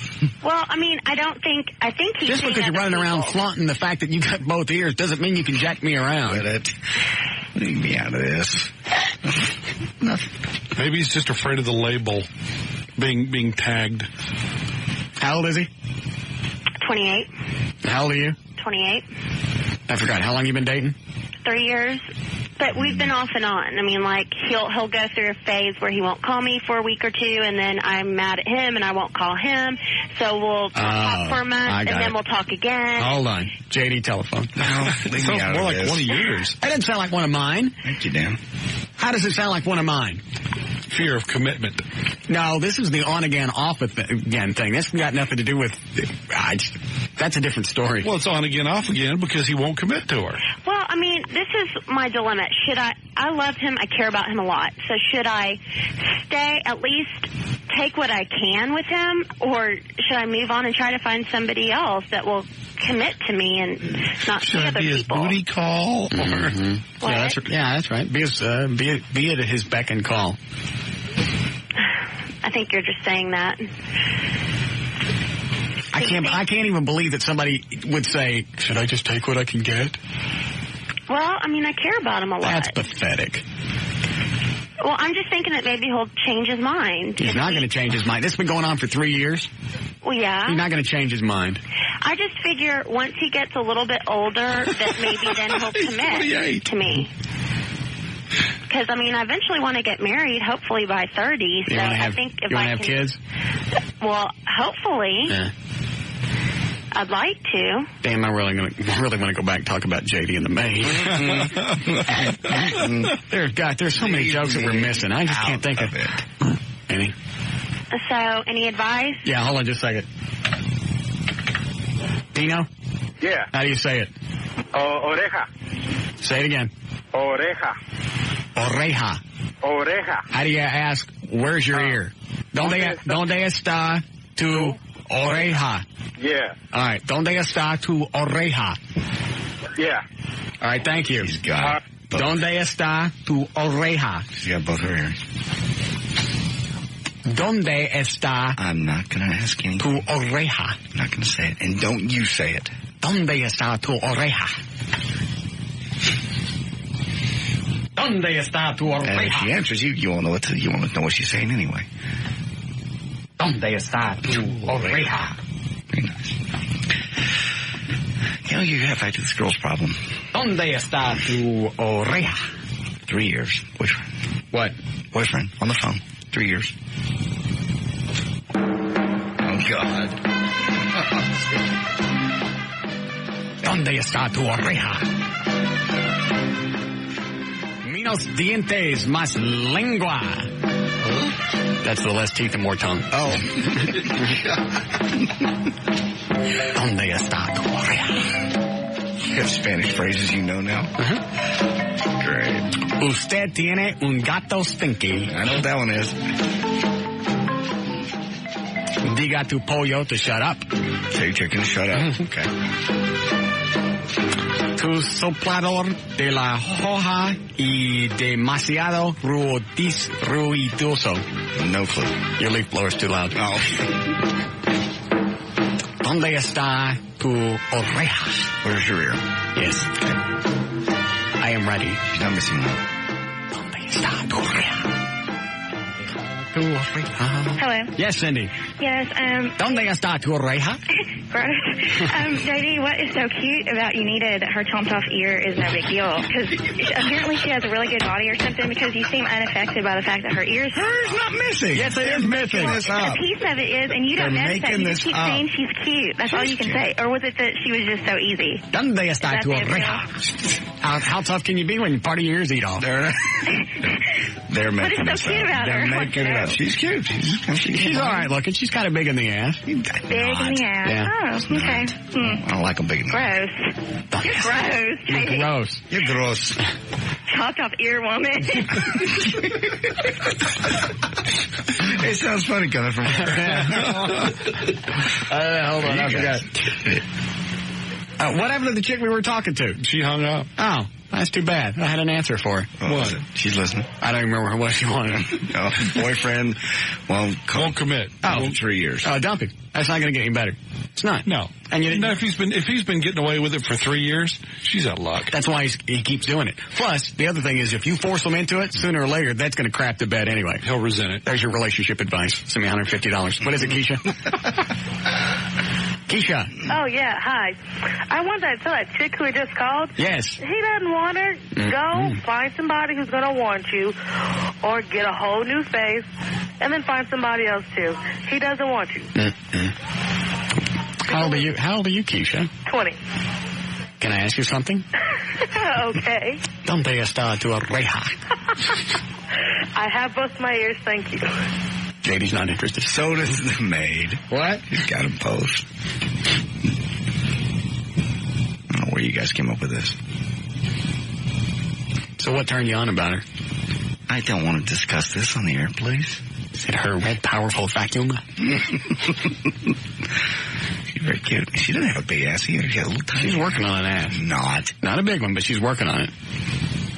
I want a big ass. She doesn't weigh as much as she could because part of her ear's gone. No. Not either. Was it just because she was there? Making that up. Because you were drinking when I left. You did the double glass drink. That's because I don't want to make 2 ice runs. Because we don't have an ice. Can we get an ice machine in our new office, by the way? Yes, we can. Thank you. That way I don't have to go downstairs. Why didn't you get you needed to get one. To get what? An ice machine? Your ice. He doesn't know the word for ice and drinking before. You should learn Spanish. I should. You want a phrase to start with? No. Thank you. ¿Usted tiene seguro auto? Yeah. What's that? Do you have car insurance? You guys look at her tonight, and you tell me that there's no ear missing. Ear's missing. You look again. It's not missing at all. I got another phrase for you to use on her tonight. Are you going to see her tonight? No. Oh, you got your appearance. Are you going to take her out this weekend? No. You sure? I'm not dating this person. Hush. You're not going to take her to the chicken races? No. God. How do you keep from getting in trouble? What did I say? Take her to the chicken races? What about it? That's what you said. Didn't mean anything. Damn. ¿Dónde está mi licor de Malta? Something about malt liquor. Where's my malt liquor? There we go. See, here's what you can do. You can slip it in so she doesn't notice. Right. ¿Dónde está mi licor de Malta? Y ¿dónde está tu arroz? Or whatever it is. I've forgotten it now. Good.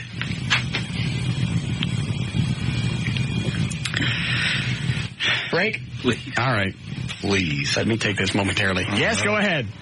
Yeah, I think that we need to explore that maybe JD has a fetish, because first a girl with no leg, now a girl with no ear. What's going on there?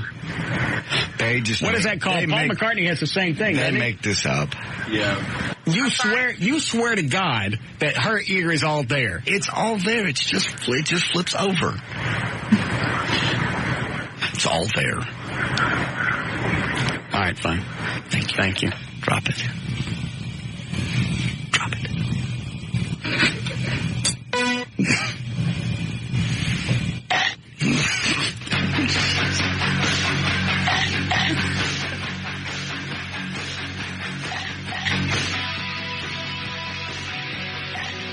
More of the Russ Martin Show coming right up.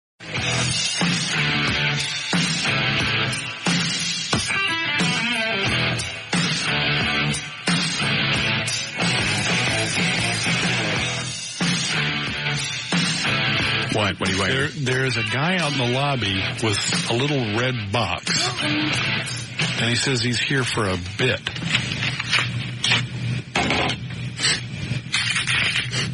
Let him in. No, seriously, what does he want? He says that we know he's coming. This is what what's her name up front told me. That he's here for a bit or a skit on the show. Nobody knows anything? Hold on.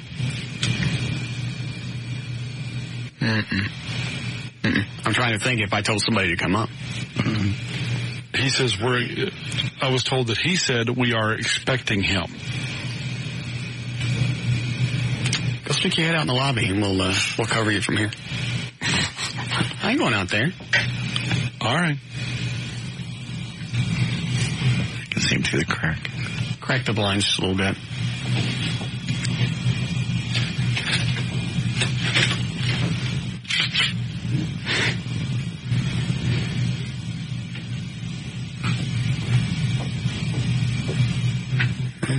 No.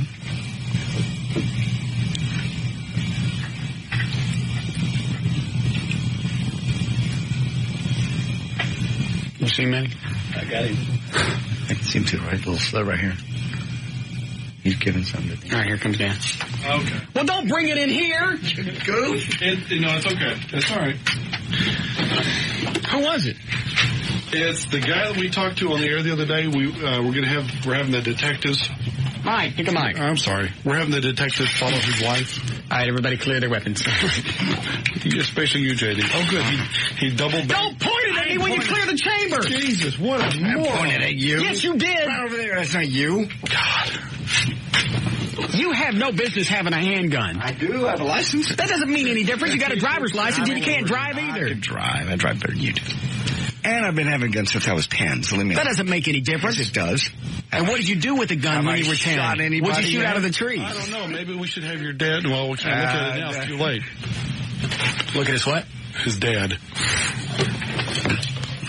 Dan lost a mic. All right. Oh, this is the guy that thinks his wife's cheating. His wife's cheating on him, so he brought us her panties from... Oh, that's what those are? Yeah. We had asked for him to bring the panties. Oh, that's right. Here. To test them. That way we can test them and see if it has any semen samples. Where do we get the semen sample stuff? Off the internet. We'll have to... How much is it? Delivered. I don't know. Go to someplace locally, you can get that stuff, too. something. I wonder if a lab could just analyze it. Yeah. We need a lab. Hey, call our buddy, Fish Fin. What's his name? Finn. David Finn? Yeah, David Finn. Ask him if he's got any contacts. He's used to be a judge. You know he's got to have access to something like that. Yeah. We're supporting him in his bid for Dallas District Attorney. Right. I'll just have these delivered right to his office. They might do it. Call over there and tell him this is one of the first favors that we're going to want. One of the first of many. Oh, you don't get a DA in your back pocket and just ask to have underwear checked. Yeah. He said that she had been out the night before, so these are the panties from that night. This is the chick that is going and studying with some other guy. Right. And the other guy's an ex-boyfriend, right? An ex-boyfriend, yeah. And they have to go study in his house. Right, because they're taking a course together, and he got the only book. I got it. Yeah, see if you can get who can analyze that. Okay. How much money do we have in the cuss cup? Can we afford any of the sperm tester? I'm sure we can. We just get one of the sales chicks to chew on it.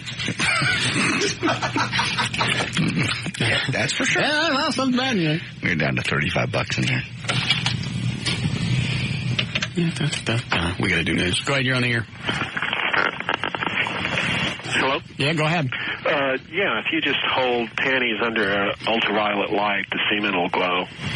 Now, what if it's just like her bodily fluids? And the semen will glow if it has. That's why if you walk into a hotel you brought that up before, JD, the black light. I've got a black light at home. It will freak you out to see all the stuff that's inside a hotel room.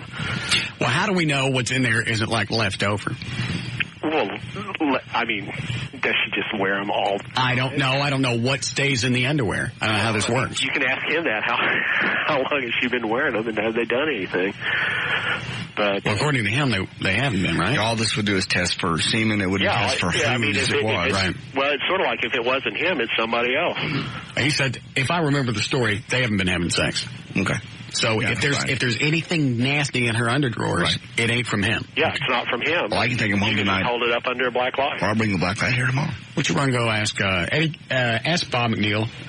What's his name? Bob Hinkie, our engineer. Thanks for calling. If he's got a black light in there, you never know. Yeah. Time to take the one down from his Keep on Trucking poster. Go ahead, you're on the air. Yeah, I just got a good phrase up for old. No, you don't. Mm-hmm. I saw that one coming. Yeah. That's the crap that Dan goes through every single day. Hello? Hey, Dan. Yeah. I wanted to let JD know that I had a one-ear chihuahua for sale if he's interested. Watch. Okay. All right, hold on a second. I'm going to put you through. All right. All right, now spring it on him. Turn your radio down. I got it. You know what to do when he's on. Yeah. All right. All right, what's your first name? My name's Lloyd. Oh, I got to type this in. He's going to love this. It's going to make him laugh, so make sure you get it out right. Okay. All right, hold on. I'm going to put you on hold. I'm going to put you on. All right, Dan. All right.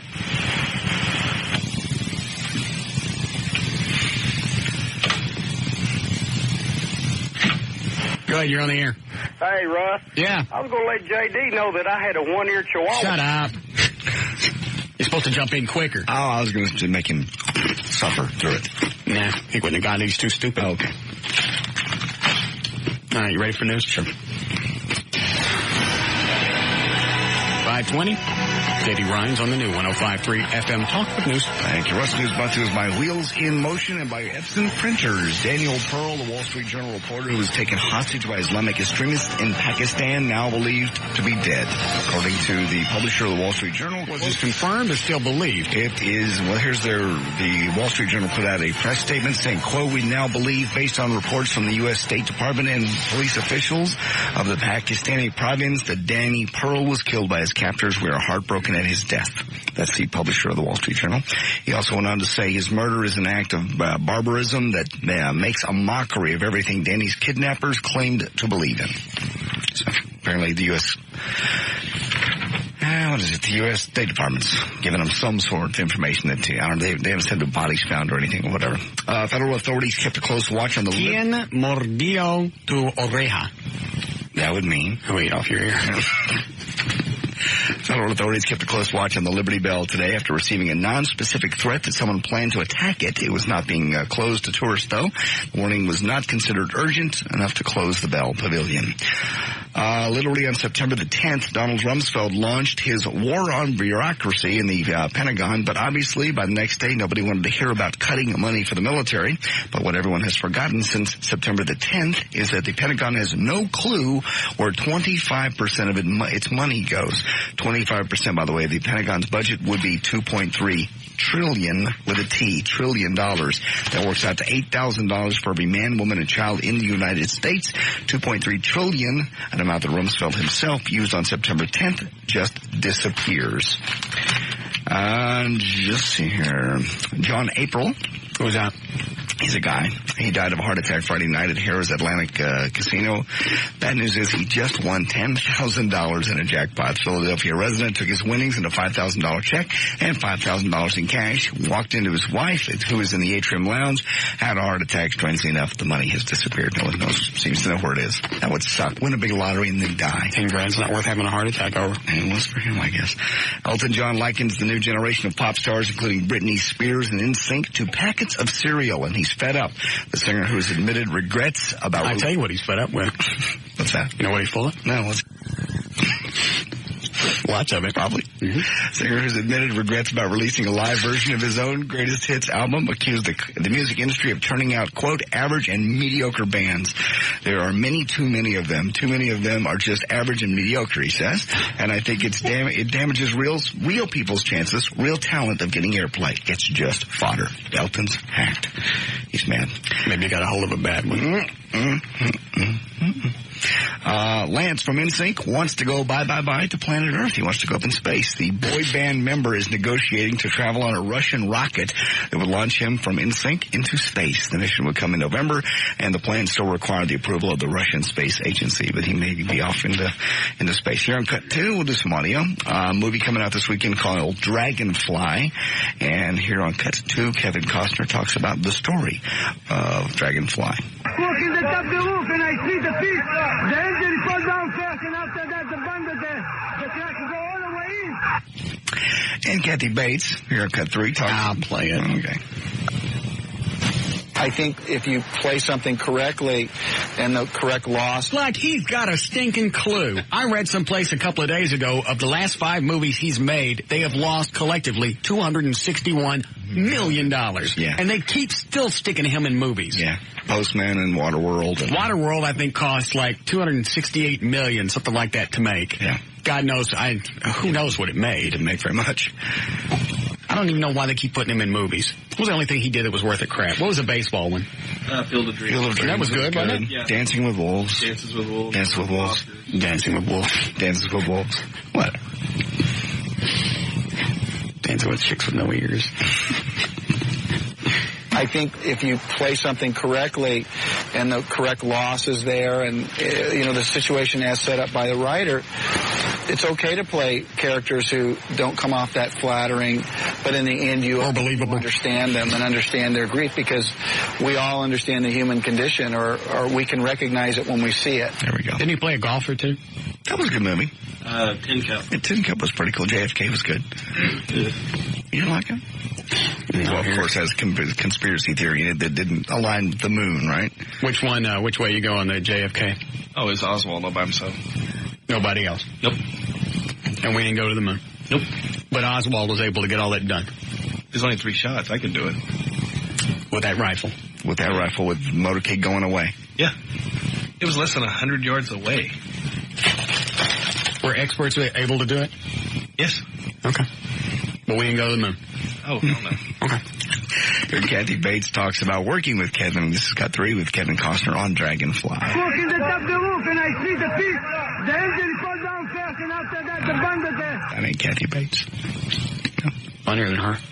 I enjoyed working with him. He's very charismatic, very personable, very sexy, and he's very physical as a man, which I really like, and gives you a hug in the morning and when you come to the set, and I really appreciated that. Kind of puts you at your ease right away. There's somebody you would not look at and go, movie star, Kathy Bates. Can you imagine? She plays a damn good bitch. Yeah. Nut. The nut in the, was it James Conner?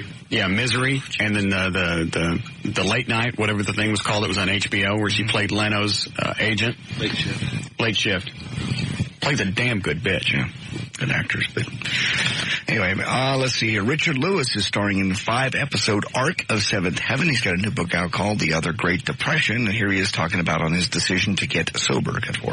I actually bottomed out. You hear that word a lot. It's almost a cliche, but I was doing drugs and drinking, and I looked in the mirror in a house that I bought for myself from writing jokes, and I said, man, this is pathetic. I got great friends. I think he could keep doing drugs. Why? You think he should? Mm-hmm. Why? When he put out some of his best stuff. Yeah. It's almost his job. To be drunk. His duty. Well, 8 years now.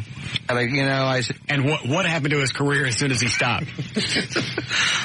He had the sitcom on ABC with Jamie Lee Curtis. Yeah. Nice little stand-up career going. What's he do? He stops doing drugs. His career craps to bed. What does that tell you?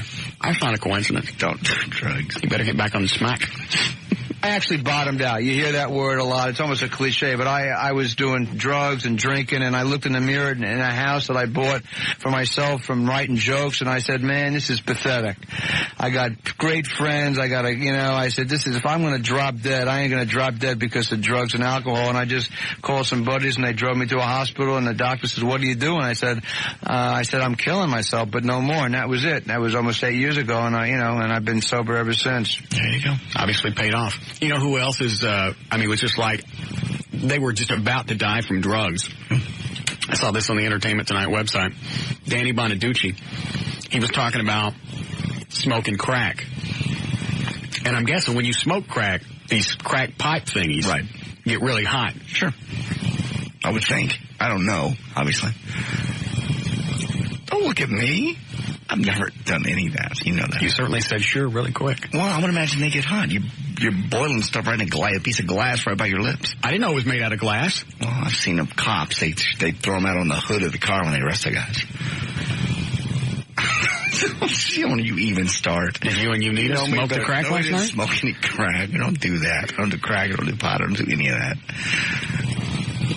Any of it, ever. You know that. You certainly know more about the paraphernalia than I do. I watch Cops. That's one place you see them get them out of their pocket all the time. Anyway, I guess they get really hot. Mm-hmm. All of it. He said that he was hooked on, what are you laughing at now? Hooked on crack so bad, he couldn't even wait for the pipe to cool down to smoke some more. He said he would go to pick it up, and you would hear this, that would be his flesh singeing on the pipe. Then he'd stick it on his lips, and you'd hear it burn again. He was singeing his lips. God, how bad you need drugs. How bad do you need drugs? You got to stick it in your arm. Yeah, I guess so. That's freaky. Or guys sticking their weenie? Yeah. They found a vein down there. Well, they collapse all the veins in their arm. All the veins in your body, you're going to go for the one in your ween? They collapse once all the ones in their arms are gone. Well, you got veins in your legs. They've normally worked on those by then. They've gone between their toes and everything else when it gets really bad. We should get him on. Find out what all he did. You see what he did? Because, he's on the other half, that midday show on Channel 5. Yeah. They all shave their heads. All three of them. Dick Clark, Mario Lowrider. Lopez. And Dick Clark. I don't know. I just flipped on today. During commercial breaks from Channel 8, I'll flip over there and watch. Yeah. They were all bald-headed. I don't even know what the purpose was. They weren't talking about it? And there's nothing uglier than a 71-year-old bald-headed man, Dick Clark. Dick Clark's bald. And I don't mean sort of bald. They were shaved. And they weren't talking about why. I'm sure they mentioned it, but I don't watch it long enough. Oh, okay. Ooh. Dan, I'd like the Danny Bonaducci on, please. Say again? Danny Bonaducci. We just had him 3 months ago. I like him again. We didn't talk about his crack habit. Oh, okay. I'm sure he'll be ready and willing to just jump on and talk about that. He talked about it on Entertainment Tonight. Oh, okay. Do I want to pick up line 3 before we break? No. Are they on hold for a reason? Just because you interrupted just as I answered the phone, so. Oh, okay. Were you done with news? Yeah, there's news and information brought to us by Burger King and by Mazda. I'm J.D. Ryan on the Talk That Rocks Texas, the new 105.3 FM Talk. More of the Russ Martin Show coming right up.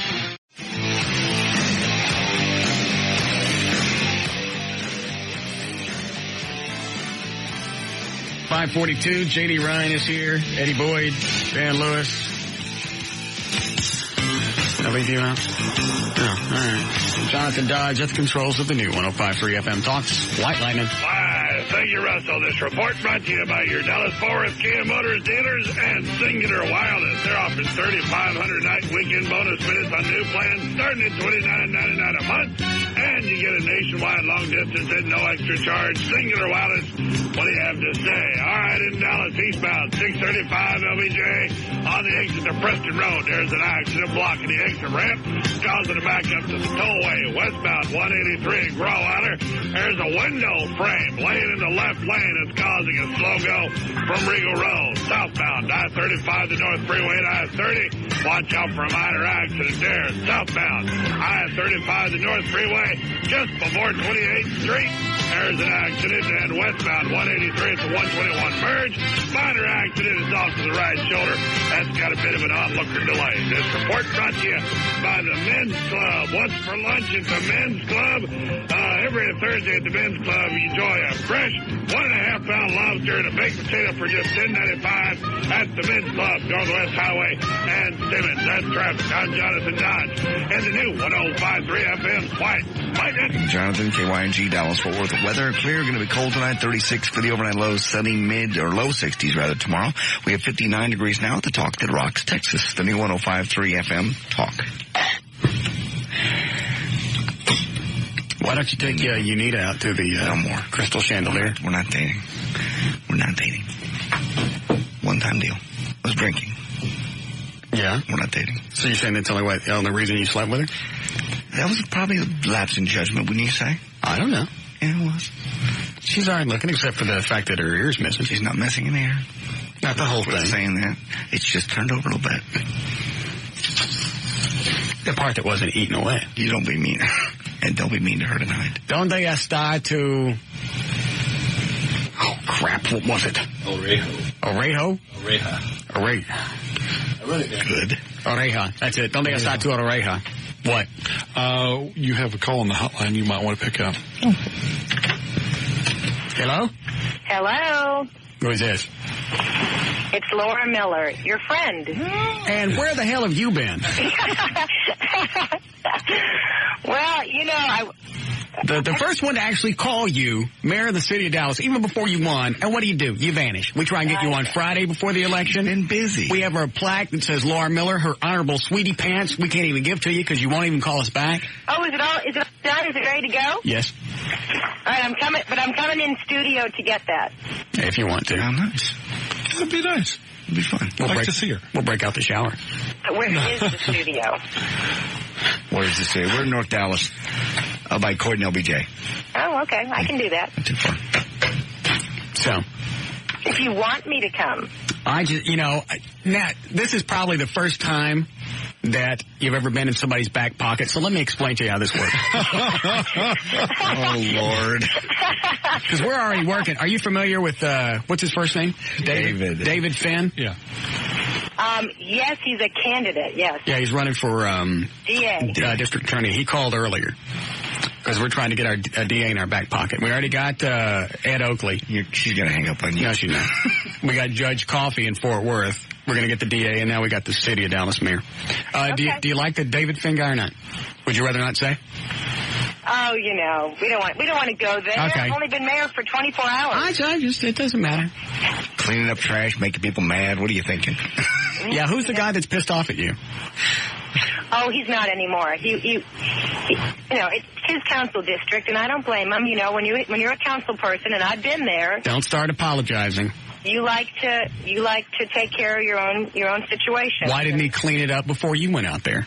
Well, actually, he has been. He's cleaned it up 6 or 7 times. But when you've got a place that has a lot of illegal dumping, it's like graffiti. They just keep coming back. Right. So I think you went out there purposely to irritate him. Swear you didn't. I swear I didn't. Mm. But, if you make a campaign promise, for a whole month I kept thinking about the garbage out there, and I wanted to go clean it up, and I thought, boy, if I can only win, I can get a garbage truck and go clean that up. I need to do what I say I'm going to do. All right, so here's the way it works now that you're in our back pocket. Yeah. I will now forbade you from from appearing on any other radio show. Can't do that. Yes, I can. She's the mayor. We got her elected. We'll get her out. Her terms, what do you got, a year and a half left? Yeah, a year and then you got to go through all of this crap again. Yep. And without your endorsement, I'm sunk. There you go. I know you say that in jest. You have no idea the reach of this show. I got sick of Ron Kirk. Where is he now? Oh, stop it. He's going for Senate. Hey, he might be your next U.S. Senator. No, he's not. He resigned. In fact, the last 2 or 3 years, we stopped hearing from Ron. I don't know what it was. He was our buddy for a while, and then he just kind of vanished. Guess who we get a phone call from yesterday? Uh-oh. Ron Kirk wants to come on the show. Geez, I wonder what it's about. Maybe he has a new book or he's opening up a new restaurant. No, he wants to push his senatorial stuff. Well, you know. Would you like us to support him or squash him? Would you like us to be so flattered? Would you like us to squash him flat for you? No. We certainly don't, because now you have a friend here at the radio station. If you want somebody squashed flat, I got nothing to do for 4 hours each day.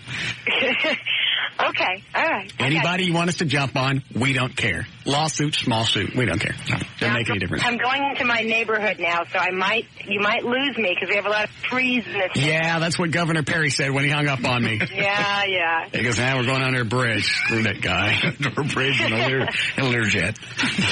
You tell him one time, I think we should put piranhas in the Rio Grande, and he doesn't want to talk anymore. No, he didn't. All right. So how long before you get on the Dallas and fire and the EMS raises? Oh, I discussed it with the city manager today. I missed that. What happened? No, privately. I just said we need to resolve this, we need to figure this out, and we need to get these raises done. And he said, okay, let's go work on it. Are you going to be able to work okay with Benavides? Yeah, I think it'll be fine. I really do. Yesterday was a great day. I had a great time running the meeting. And you're not going to soften up because you're mayor now, are you? No. All right. No. I'm still the investigative reporter at heart. Are you going to grow your hair out? I knew you'd ask me that. No. Didn't you say your husband wants it longer? Details. He's only your husband. Well, she's the mayor. That doesn't make any difference. You're going to be out of the house a lot more now. I'd keep him happy. That's why I'm calling you from a cell phone, because I'm on the way home to meet him. Would you like me to talk to him for you? Not tonight. I want to have a nice evening. Where are you guys going? You going out? No, we're staying home with the kids and having dinner and being a family. Yeah, I guess it's been busy with his campaign for the past couple of months. Yeah. Have you talked to Dunning since you stomped him flat? No, I talked to him that night. He called to concede. He was very gracious. By the way, thanks for the big invite to your party. Hey, I would have loved for you to come. You could have, piped live at 7 p.m. But it was a Saturday. You're not on Saturdays, are you? Oh, I'm sorry that we can't come to visit if we're not on the air. Good point. Thank you. So when do you want your plaque? Soon. I mean, how about, I call you guys in the next 2 weeks and I'll just make a cameo, come by and say hello. That'd be cool. All right. I think that would be good. And the longer hair stuff's not going to work? I don't think so. Because I've watched the news things, the debates over the past few weeks. I'm going, if that hair was just longer and you get the Farrah Fawcett wings on the side. No. Sweetie. It's very 70s. No, I don't care. No. The Farrah Fawcett thing would work on her. No, maybe start wearing tighter clothes. She likes her look. It's mayoral. How are you going to be Mayor Sweetie Pants if you don't start wearing tighter clothes? Does this go on through your whole show? Nah, sometimes we talk about other stuff. Oh, you do? Okay. JD's dating a chick that's missing an ear. I am not. Don't say this to the mayor. Stop it. She's interested in your life. Embarrass me in front of political. I don't care. All right. Well, seriously, congratulations. I'm glad things worked out this way. I think that Dallas made a very wise choice, and that's not a host job. Well, thank you. I appreciate that. And if it's okay, really, in the next 2 weeks, I'll come by in studio and get the plaque. Yeah. Dan, will the plaque be here as of when? We should have it Monday or Tuesday for sure. Okay. Okay. All right. So early next week it will be here. So anytime after that, you have an open invitation to stop by. Good. Well, thank you. And thanks for calling me this week and saying congratulations. You are absolutely welcome, Your Honor. Sweetie Pants. You can call me Laura. I like Sweetie Pants. Now, what are you going to do with this plaque when we give it to you? You're not going to hide it someplace, are you? Oh, no, I'm going to hang it in the mayor's office. I want it when you go to the city council meetings, you take that little thing out that says Laura Miller and you put in that thing that says Honorable Sweetie Pants. No, it's going to have a prominent place in the mayoral bathroom. Let me guess what machine it's going to be next to. All right. All right, guys, I'm home. Thank you, ma'am. I'll be a good wife. See you later. You've been very kind. Thanks, bye. Thank you. The mayor of the city of Dallas, Laura Miller. Well, I'm glad I straightened her out. Yeah, you had her run. No more radio appearances anyplace else. I love this. Let me tell you how this back pocket thing works. Yeah. It's her first time. She doesn't know. She's never been mayor before. We're going to need favors. This is the rub my back, shave your bush. I don't know what the thing is, but it's that thing. No, one hand washes the other. That one would work? Yeah. We did her a favor.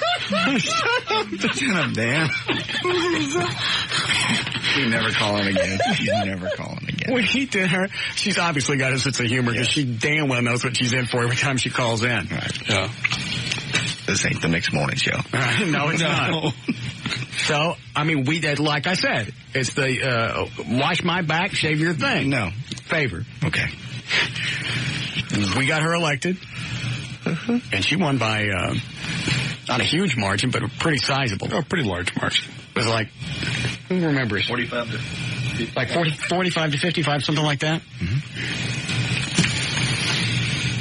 I don't know. If Dunning had a one. Is that his name? Yeah. Tom Dunning, yeah. I just hope that after the Dallas Morning News being openly in favor of Tom Dunning will not slant stories against her now, that they'll just do straight reporting on anything that involves her. Because they're going to want to paint her in a dark light. They're not going to, I don't think they're going to want to be fair. This is going to be a no-win thing for her for a while in the media. Mm-hmm. Everybody's going to be watching her. Well, see, people will come out and go, see, I told you she couldn't get along with anybody. Yeah. Look the way she used to scream at Ron Kirk. By the way, did you get Ron Kirk's people on? I don't want to talk to Ron. I want to talk to his agent. Evidently, I already missed them. So I'll try again. Oh, you mean for today? Yeah, for today. So I'll try again, see if I can get them on tomorrow. See how it's doing. This is really going to be cool. Mm-hmm. We get the mayor in our back pocket. Judge Darrell Coffey in Fort Worth. Yeah. We got Tarrant County handled. But we're working on David Fenn, who's going to be the next DA for the city of Dallas. Remember that when you go vote in March. We got Ed Oakley, who's useless, but he's okay. Yeah, but he's on the city council. Yeah, he's like a sixth toe. Yeah. You don't really need it, but it's funny to have. Conversation started. Yeah, I got you.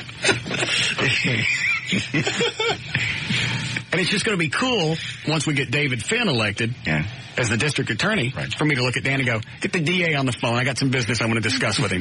Get the DA on the phone. I got some tickets I want fixed. Yeah. I got some favors. Get the DA on the phone. Oh, the DA too busy? I guess I'll talk to the mayor. Wait, which pocket is she in? All right, we got a break. Okay. All right, we'll be right back.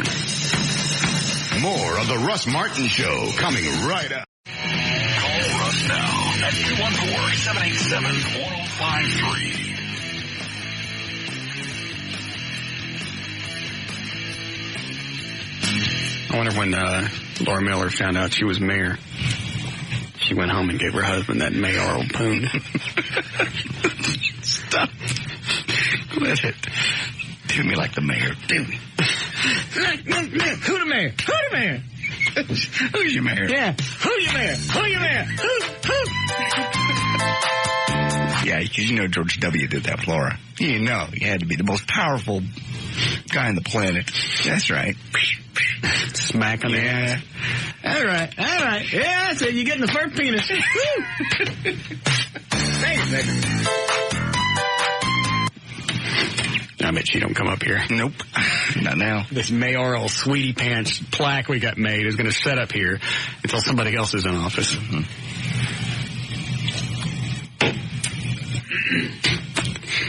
I bet her husband's got to feel weird. Why? Well, he's Well, what is he? Who is he? Does anybody know him? Now his wife is the mayor of the city of Dallas. Yeah, but he's a political. He's a businessman in the Dallas-Fort area. He's got his own stuff going on. Yeah, I know, but she's mayor. Yeah. She's in the spotlight. Everybody knows her now. That's true. He's Mr. Mayor. He's Mrs. Mayor. Yeah. No balls, spineless. Hi, Dan, I'm home. Sorry, Dan. Grab this. Eddie, do you have drunk Jeopardy questions? Yes. Is that what you're about to hand me a note about? Yeah.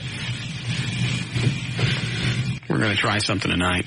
What is drunk Jeopardy? You got to be drunk to play. I don't know if anybody else has ever done this. I don't really care. If we're stealing somebody else's bit, too bad. Okay. We're just trying to hit Jeopardy for everybody. We've done the Chinese, the Jews, the Hispanics, the blacks. Dumbass. White trash, the whites, Hispanic. We've hit them all. Don't call in now. Go get hammered. And then about, you should be able to get toasted between 9 and 6:30. We'll probably hit it about then. So don't call Dan and bother him now. Go ahead, Sharon. You're on the air. Hi, Russell. I took offense to your remark about old people and odor. I didn't say old people. Well, yeah, I did. Yes, you did. What did I say? You made the remark about because older people, when they have sex, that they have an odor. That, because we're older, we have old people odor. What did I say you smell? How old are you? How old am I? I'm 53, fixing to be 54. Yeah. What did I say you smelled like? Oh, you made several remarks to 7-Eleven and... mop water. You said mop water. You said they smell like the back room of a Waffle House. Well, have you ever experienced younger people that don't smell good? Nah, mostly old people stink. You get folds and wrinkles and stuff. Old people, you stink. Why don't you come up and let us smell you? No way. I have better sense than to come up to your show. We won't say anything about the way you look. Yes, come up and let us smell you so we can find out firsthand. I want to see what I'm in for as I get older, what I'm going to have to sleep with. No way. I know better. I see what you do to people that come to your show. You're not. I have an IQ above the blondes. You're not asking to be rated. No, I'm not. You just, I would like to smell you and see what an older woman smells like. No way. Open a bottle of White Diamonds and you'll know how I smell. I can stop by a Stop and Go and find out quicker. No, now, you might stop by a truck stop, because I used to be a truck driver. Of course you did. That has come closer. Diesel, maybe. Right. What kind of cigarette you smoke? I don't smoke. What did you smoke? Huh? Camel? No. No filters. Yeah. No, I don't do cigarettes. That's the boyfriend's job. Your boyfriend? Yeah. How old's your boyfriend? He's 55. Phew. Hi, John Alvin. Shout out. Did you just do an old woman shout out? Never do an old woman shout out on this station. Oh, give me a break. On the hip? Russ. Oh, God. I'm sorry. Why? If I come there, what, you do the fake shoot or I don't even know what you're talking about anymore. Because I'm a big woman. Are you? Yes. Big fat old woman. You know I'm this smells bodacious. funky. Yeah. Please come up and let me smell you. No way. Please. Martin. I will not say. Who gave you permission to call me Russell? Me. I won't say anything about the way you look. Come up and just let. 81-year-old mother said, when you get old, you can do bring her whatever up. you want. Can you? Is she still alive? Bring your 81-year-old mom up. I wish I could. She died last year. Bring her up anyway. Now, that would be an odor. Katie will do her. Yeah, Katie will do her. She have both her ears? Stop. Be nice to this lady. Just bend over and smell your own ass. Then you know what a lot of young people smell like. Dang. Some of them don't know what. Ma'am. Good Lord. Meemaw just slammed you. Meemaw, you just told me to smell my own ass. No, I'm Nanny. Damn. Is that what? I don't even want to know anymore. That was very kind of you to call. Huh? That was kind of you to call. Oh, well, thank you. You're such a sweet Where boy. are you off to tonight? Me? Mm-hmm. Oh, we stay at home. We just set up fish tanks with salt water and Or baby. Let your boyfriend guess which one is you. Yeah, a little salt under each arm and we go after it. Put on the blindfold. Guess which one I am. Now that's when you get kinky and you pull the cute stuff out of the cabinet.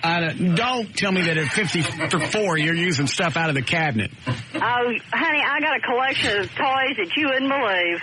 When you say cabinet, you mean like out of the kitchen? Spam or not spam? I have an antique cabinet armoire in the bedroom that has sexy clothes, toys, dirty movies, oils. We have fun at my house. Do you have any operated toys? Any what? Oh, no. Use plus. Ma'am. Oh, I forgot. I can't use that word. That's all right. I caught it. I hit the delay. Thank you. That's all right. All right, Meemaw, we got to go. Bye. All right. The audience, ever expansive.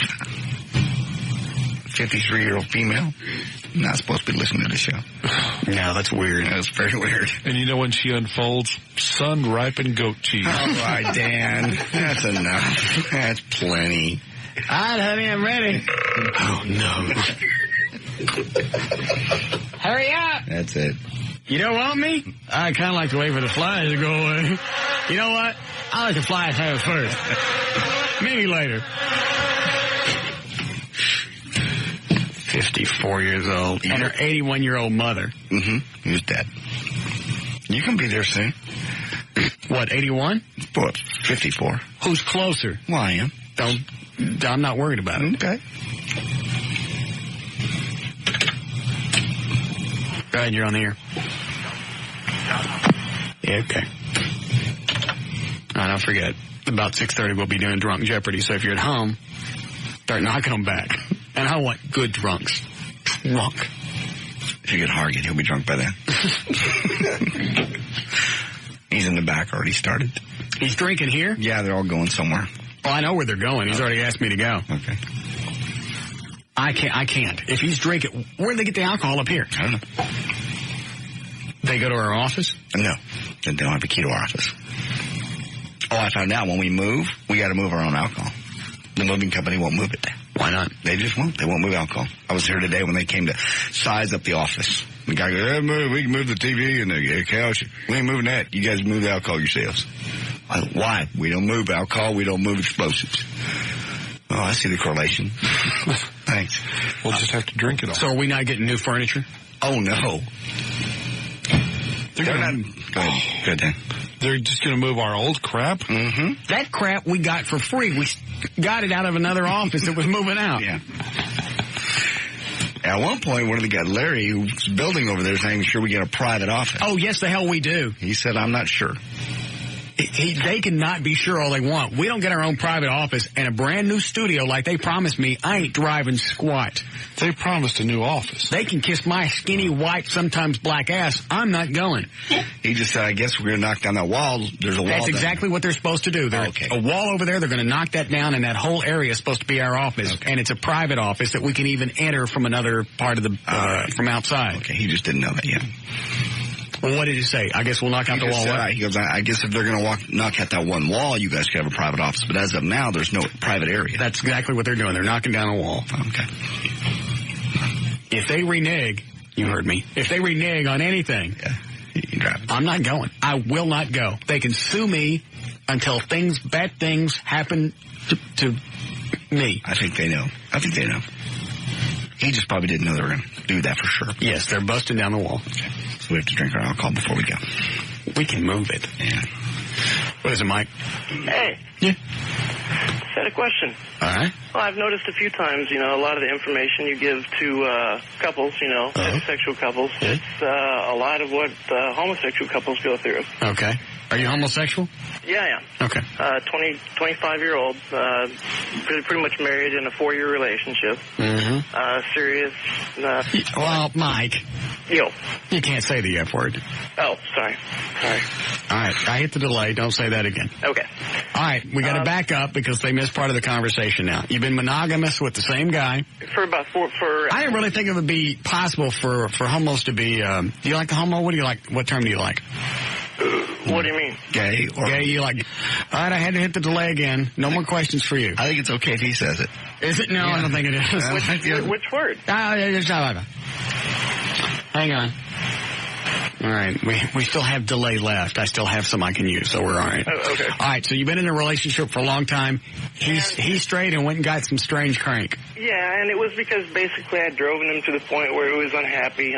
How did you make him unhappy? Well, I ended up in the hospital a few times, drug-related, which is now done. I'm through rehab. And what kind of drugs? Pretty much all of them. You found myself on the front page of the Star Telegram of a story I volunteered about GHB. What's GHB? Gamma hydroxybutyrate. What does that do? GHB. GHB. It's kind of like you feel like you're drunk without the intoxicating effects. Is that date rape? Yeah. It can be. Well, it's classified as a date rape drug, but I mean everyone knows alcohol is the most popular date rape drug. Yes. So. All right. Okay. So you were all you were hyped up on the GHB. Well, I was for a while, but it was the withdrawal that actually almost killed me, which is 10 times worse than that of heroin. Mm-hmm. And they didn't know it at the time. All the information said it was. Yes, this is fascinating. Is there a question at the end of this? The question is, yes. He strayed from me once from that. Mm-hmm. Are you going to cry? Are you going to cry? Am I going to cry? Yeah. No. Make the story better, but go ahead. But I'm just curious. Hey, in the relationship, which one are you? Are you the male or the female? It doesn't work like that. How does it work in a gay relationship? It's the biggest misconception that there is. All right, straighten us out. How does it work? Basically like two best friends that have sex. Two guy friends that have sex? Two best guy friends that have sex. Have you always known that you were gay? Yeah, since about I was 9. Have you ever been with a woman? Yeah. And you prefer this? Being with a woman just didn't feel right. Didn't know the tools. In every relationship, though, there's somebody that leads, and it's not always the male. But there's somebody that leads and somebody that follows. Just like everything else. Who's the dominant one in the relationship? We trade the pants, just like everyone else. Trade the pants. We're versatile, so to speak. There's no top, there's no bottom, there's no, one always taking it, one always, getting I got it. So, but the question is, he strayed on me once, and it was, I feel it was something that, I drove him to. And he did it trying to get me to break up with him, but, now feels really sorry about it, blah, blah, blah, blah. And we are now giving relationship advice to queers. How he behaves and how he acts towards yes. All right. You're just waiting for people to get drunk for and I'm wondering to you if it sounds like something that's made the relationship stronger, or if it's something that I should just, Mike, it's going to be even worse when two guys are together, because... Well... one, for us to have been together for 4 years. We've been together, lived together, worked together. All men cheat, even homos. I've never cheated. You will. No. That's never crossed my mind. You don't ever pick up the issue of, it's a magazine you get all the time, JD? No. Stop it. What is it? Yeah, you never pick up an issue of Men's Health like JD does? And nope. It does. You don't yearn for some strange weasel? You see, I may be a little different than people. The magazines I read are, Scientific American. JD gets that. Computer magazines. What else do you get? But, I'm just wondering, let me ask you something. Yeah. You ever blow a guy, miss?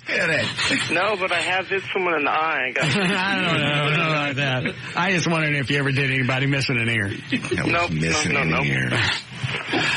All right, so what's... all right, I missed the whole question. Well, the question is, in normal, I guess, heterosexual... You know what? Relationships are relationships. They're just... Okay. I'm glad you feel that way. Yeah. I feel the same way. Go ahead. But, how do you know when... I feel like trust is regained, but how do you know? Well, here's the bad thing. Be it male, female, male... Once somebody's straight and you say, hey, that's okay, that's almost like giving them permission to go do it. No, I didn't say it was okay. What did you say?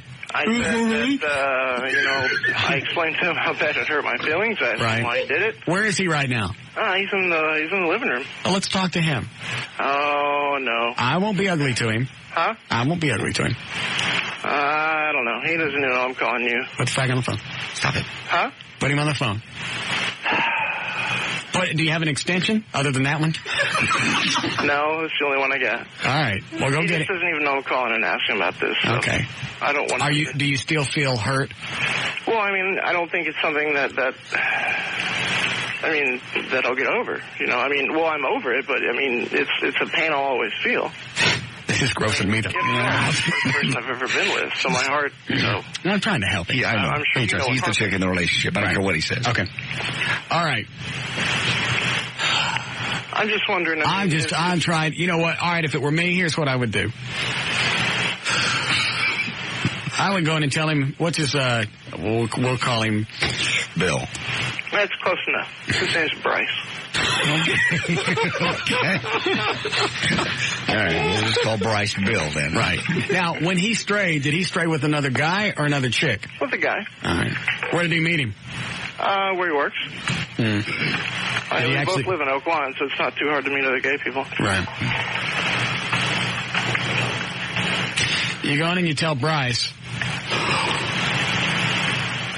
you violated my trust and my anus. Yeah, I've already done that. Stop it. Well, what did he say? He's deeply upset about it and still is. Did he cry? Huh? Did he cry? Oh, yeah, he did. Okay. And he's done everything he can to make up for it. I mean, for February, man, I didn't... Well, you know what? I forgot the big question. How'd you find out he was cheating? Did he have mud? Did he have mud on his helmet? No, he told me. Will you please? Man, another thing that people have a misconception about, man. Yes. Don't end up with that all over you. I don't really care. I know. It's like a football game after a rainstorm, mud on your helmet. Yeah. Cowboys. All right, so I forgot. How did you catch him? He told you? Yeah. Okay. And he told you because we need to break He told me he wanted me to break up with him. Oh, he did? Well, then break up with him. That's his wishes. Break up with him. Well, he doesn't want that anymore. But he did. He wanted it at the time because... All right, you can't say that either. But that's okay.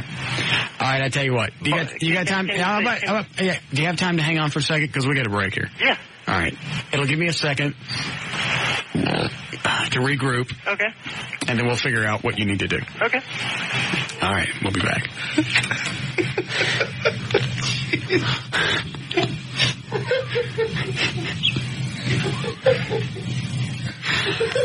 Quit.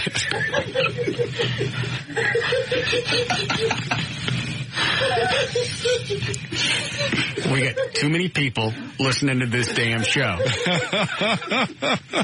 This has got to stop. And it's got to stop now. Why are you crying? Sorry. I was just you're actually giving relationship advice to a gay guy on the phone. He just hit me. I'm not any happier about it than you are. More of the Russ Martin Show coming right up.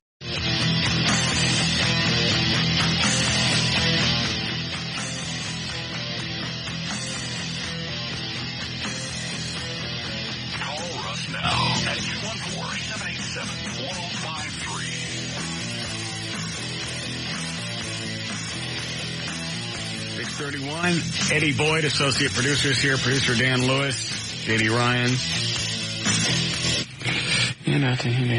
Now you're gone tomorrow, Dan? Do what now? I'm sorry. You're gone tomorrow? Yeah, I'm gone tomorrow. I've got to go to a funeral. Anybody close? Damn, that's 2 funerals for you in a week. Yeah, it's my 3rd one this year. You want to say who it is this time? It's my wife's grandmother passed away. She's been ill for an extended period of time, and it was not unexpected, but it happened all of a sudden. We knew she was fading. So, okay, she was almost 90. I didn't say nothing. What? Dan's pointing at me like I was going to say something. That's ugly. I do have couth. Excuse me, I got to talk to the queer.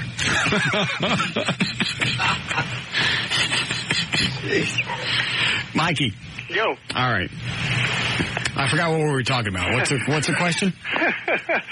The question is, like, in any relationships you've been in, yes, that trust has been violated. Right. That doubt is, I don't care who it is, male, female, female, whatever. That doubt's always going to be there. Well, but... And you got to decide and we're kind of guessing, we talked about this during the break, we think you're the chick in the relationship. You're pretty wrong. All right. Well, here's the problem. Here's the problem. You don't have the power now in this relationship. He's got the power. The point is, the doubt's always going to be there. Well, yeah, he does have the power. That's one of the reasons he was so pissed off at me, was because I've been unemployed for quite some time, and... You're the chick.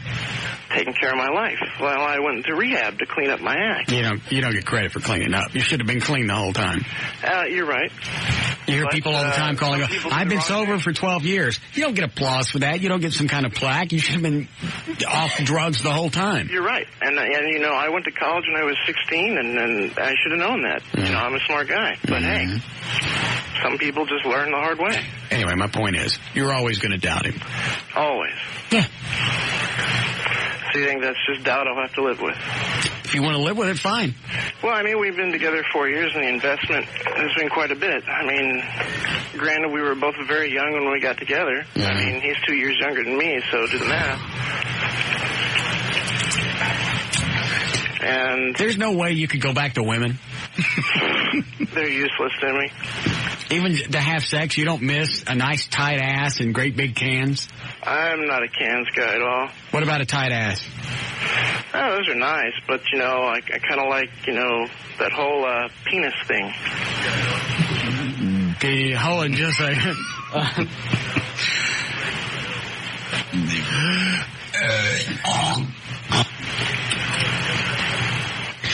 Okay. You're going to have to decide if you can get past this indiscretion that he had. Well, I'm pretty much past it. All right, if you think you're past it, then why did you call and ask? Let me ask you this. No. If you think you're past it, why did you call and ask? Obviously, the doubt's there. You wouldn't be calling some dopey radio show asking... I'm past it, but I called because I wanted to know your perspective and if you'd even bother with... Honestly, I'll tell you. No host job. I've been in relationships before where I had doubt of them being faithful, and I stayed with them anyway. That was my own stupid mistake, and they never worked out. How many years? I don't know, 2, 3. Well, see, I've already got you beaten there. Okay. Then you know what? Stay in the relationship because you've been in it an extra year or so. Yeah, it's only an investment if it pays off. Well, yeah, I agree with you there, and I do think it will. I mean, we've got a lot of goals now. Like, we want to get a house soon. We want to get and these aren't just his. These are both of our goals. I mean, I'm unemployed now, but when I am employed, which would be... Have you ever had a job? Hell yeah, I have. Well, the whole time you've been talking about I've been unemployed. What did you do? I was a senior network system administrator and worked directly under the CTO for .com that went out of business when the World Trade Centers got blown up. All right. So you've been out of work since September of last year? Pretty much. All right. Were you working all the way up until September of last year? No, I wasn't. All right. So you've been unemployed on and off for how many years? I haven't been unemployed on and off. I've had a continuous job until recently. All right. And has Bryce been supporting you? Yeah. All right. And that's one of the things that drove him to the stress of, To go get some strange rod. Yeah. Damn that. That's what happened. I know, but... we got some strange crank. Mm-hmm. And, I mean, he can't even forgive himself for it, which forgiving yourself is something you can never do, but... All right, you know what? This is really giving me a headache. You're always going to doubt this. I don't care, male, female. Why don't you guys go get counseling together? We've considered it. Yeah, that's a good idea. That's my honest evaluation of this whole thing. I got to go do Drunk Jeopardy. But I thought I'd call you, so. That's my opinion. This is always going to be in the back of your mind. Is he out getting some strange ride? Well, I don't think it will be always, but. Yes, it will. Anytime he's late, anytime he's not home, directly from the window dressing shop. Strange phone calls. Right. Somebody, calls and hangs up. Hey, is the price there? No. Doesn't happen. Anything that's going to be suspicious is always going to be in the back of your mind. We'll see what Poor guy. You dedicated a lot more time to that than I thought. I was hoping something entertaining was going to come out of it. It was funny. I was wrong. Let's review. Okay, here we go. So far today, we have had 54-year-old woman who says her thing don't stink. We've had the... And anything will fit in it. Right. The next DA for the city of Dallas. Correct. Our current mayor. Right. And homo. Broadcasting. We got to do something about the signal this day. Spreading out too much. There's just too many people are listening. It's an odd mix. It's a damn strange mix because none of it makes any sense. No. Why the hell would that many people listen to this schlock? You're not supposed to get that diversity in your audience. All right, Dan, you got people lined up for Drunk Jeopardy? I got drunks lined up. And those drunks. Do they sound drunk? Yeah, they sound reasonably tipsy. Okay. Eddie, where are the questions? All right. Ready? We're ready.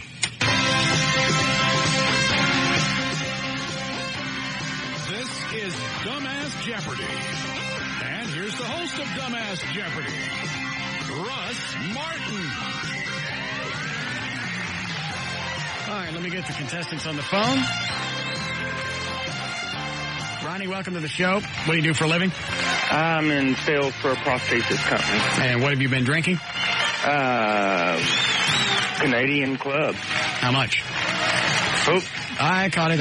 Oh. Have another swig while you're waiting. Okay, no problem. Okay. And Casey, what do you do? Telecommunications. What have you been drinking? Bacardi, about a pint. A whole pint? Yeah.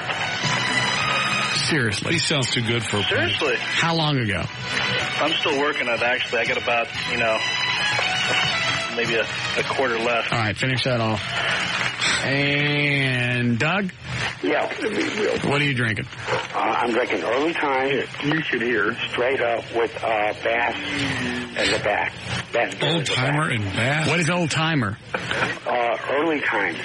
What is that? It's a whiskey. Cheap whiskey. That's like the cheapest whiskey you can possibly buy. Doug, how much was it? $17.31. It's free with a pack of smokes. It's $17.31 for those big bottles. Oh, really? Yeah, with a handle on it. Doug, is that the best you can get? Yeah. Okay. All right. Eddie, is this it? Yeah. Well, that's not very many questions. 25. Is it 25? Yeah. Okay, I'll be right. All right, everybody listen and listen closely. Yes, sir. Your name is your buzzer. If you know the answer, say your name. Give me the answer in the form of a question. Everybody got it? Yes, sir. All right. Everybody do another quick tug, because not everybody sounds drunk enough. Okay, hold on. Okay.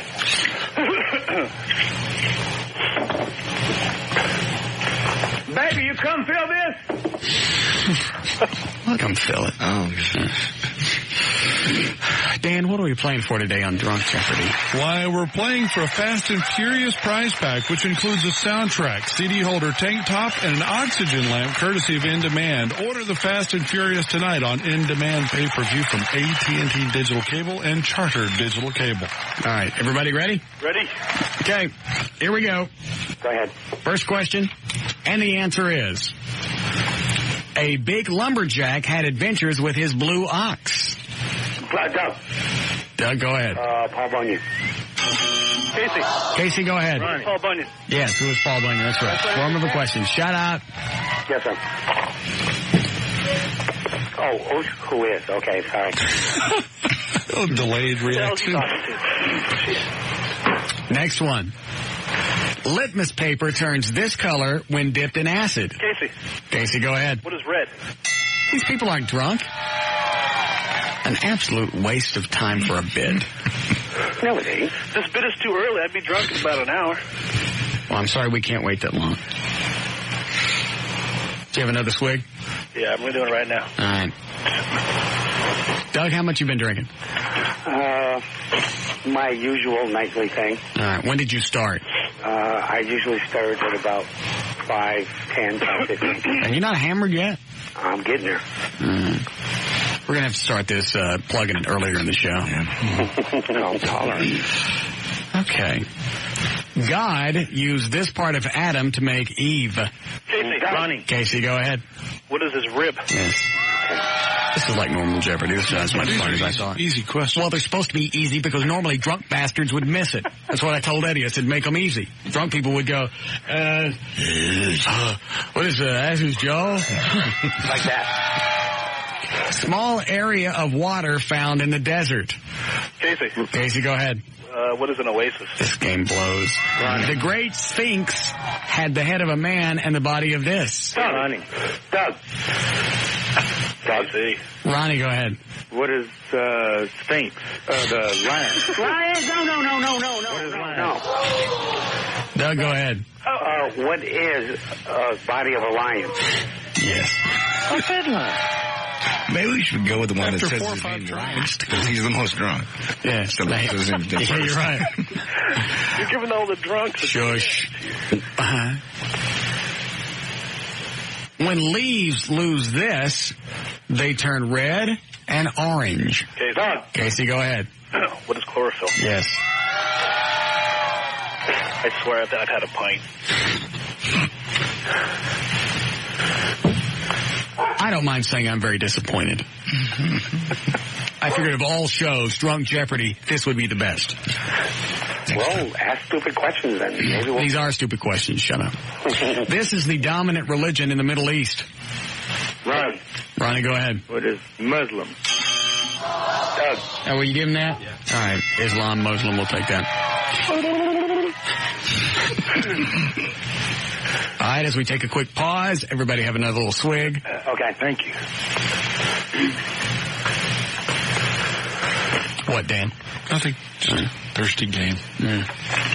This really has good potential. Tonight just ain't working. We'll work on it. Yeah. Yeah, you got to get it started earlier. Yeah, you're right. It'd be a Friday game. Close to Friday. In England, this is called a lift. Casey, go ahead. What is a elevator? Yes. Okay. Ronnie.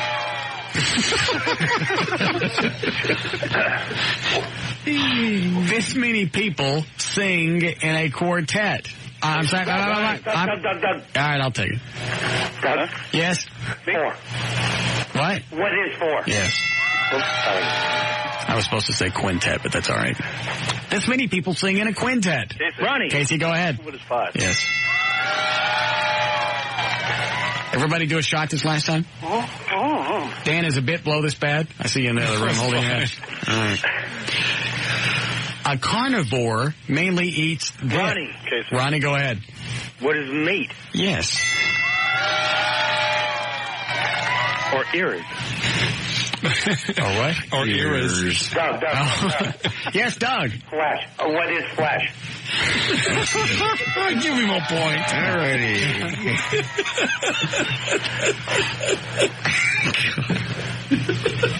This is all right. It's not as bad as it could be. They're getting drunker? Yeah. Oh, yes, we are. Let's keep playing. Would everybody else like to take a break? No. Little swig? Oh, sure, yeah. Yeah. Yeah, why not? Yeah. Hold on a second. Drunks, stand by. Yes. Eddie, do we need to do a break soon? Yeah, we can, sure. All right. Can everybody stay on the phone? Sure. Yo, all right, good. Yes. All right. We'll take a quick break. Hold on. Everybody stay on the phone. Ronnie, go. Everybody stay on the phone. Ronnie. Yeah, Ronnie, go ahead. What is yes? All right, hold on. We'll do this and quit it. Then we'll be right back. More of the Russ Martin Show coming right up.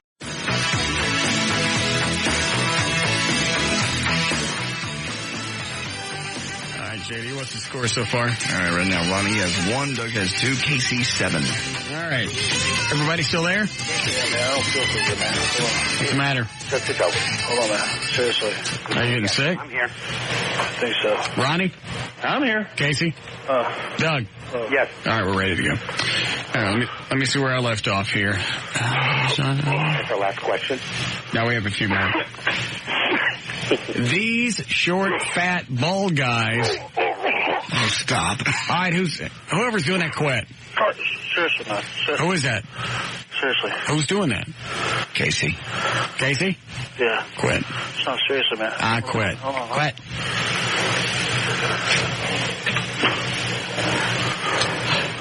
These short, fat, bald guys live in monasteries. Ronnie. Ronnie, go ahead. What is Buddhist? Ronnie, go ahead. Doug. Ronnie already tried. Oh, Doug, go ahead. Doug, monk. Who is monk? All right, I'll give it to you. What do you say? I can't hear him. Yeah, don't worry about it. Casey. Casey, go ahead. What is, Shut up. what is, Monk? That's my dog. All right, next one. Monks. We'll never do this again. Louis Armstrong mainly played this type of music. Doug, go ahead. Doug. Ronnie. Go ahead, Ronnie. Ronnie, go ahead. What is jazz? Yes. These guys fought lions and each other in the Roman Colosseum. Ronnie, go ahead. what is gladiator? Yes. The initials, I know I was going for a joke. The initials NBA stand for this. Okay, Casey, go ahead. National Basketball Association. I'm sorry, what is National Basketball Association? He didn't say it now. That's all right, shut up. He's got it. 4 or 5 more, we're done. The comic book hero Thor carried one of these. Casey. Doug, go ahead. A hatchet or an axe? What is a hatchet or an axe? No. Anyone else? Casey. Casey, go ahead. What is a superhero? What was the question? What? I can't do that. We will never Ask it again. ever do this again. Okay. Oh, wow. The comic book hero Thor carried one of these. Carry one. What is a hammer? He said, free at last, free at last. Ronnie. Doug. Go ahead, Doug. Who is Martin Luther King Jr.? Yes. The Nile River is on this continent. Casey, go ahead. What is, Asia? Doug, go ahead. Doug, what is Africa? Yes. This is a beam of light so powerful that it can cut through steel. Doug. What is a laser beam? Good answer, dude. Cheering each other on. I did. You're you the man. Yeah, you the man. All right, let's see. Spell the second word in the name Star Trek. Doug. Casey, go ahead. T-R-E-K. Doug, go ahead. Doug, T-R-E-K. Casey, go ahead. What is T-R-E-K? Yes. Oh, you had to say it. All right, it's not as bad as I thought it was. Comic famous in the 20s for playing a tramp in silent movies. Doug. Doug. Who is Charlie Chaplin? Yes. You have some more? Yeah, okay. Yeah, give me more. Bill Cosby used to push this beverage that was invented 100 years ago. Who knows that? Casey, go ahead. what is Yoo-hoo?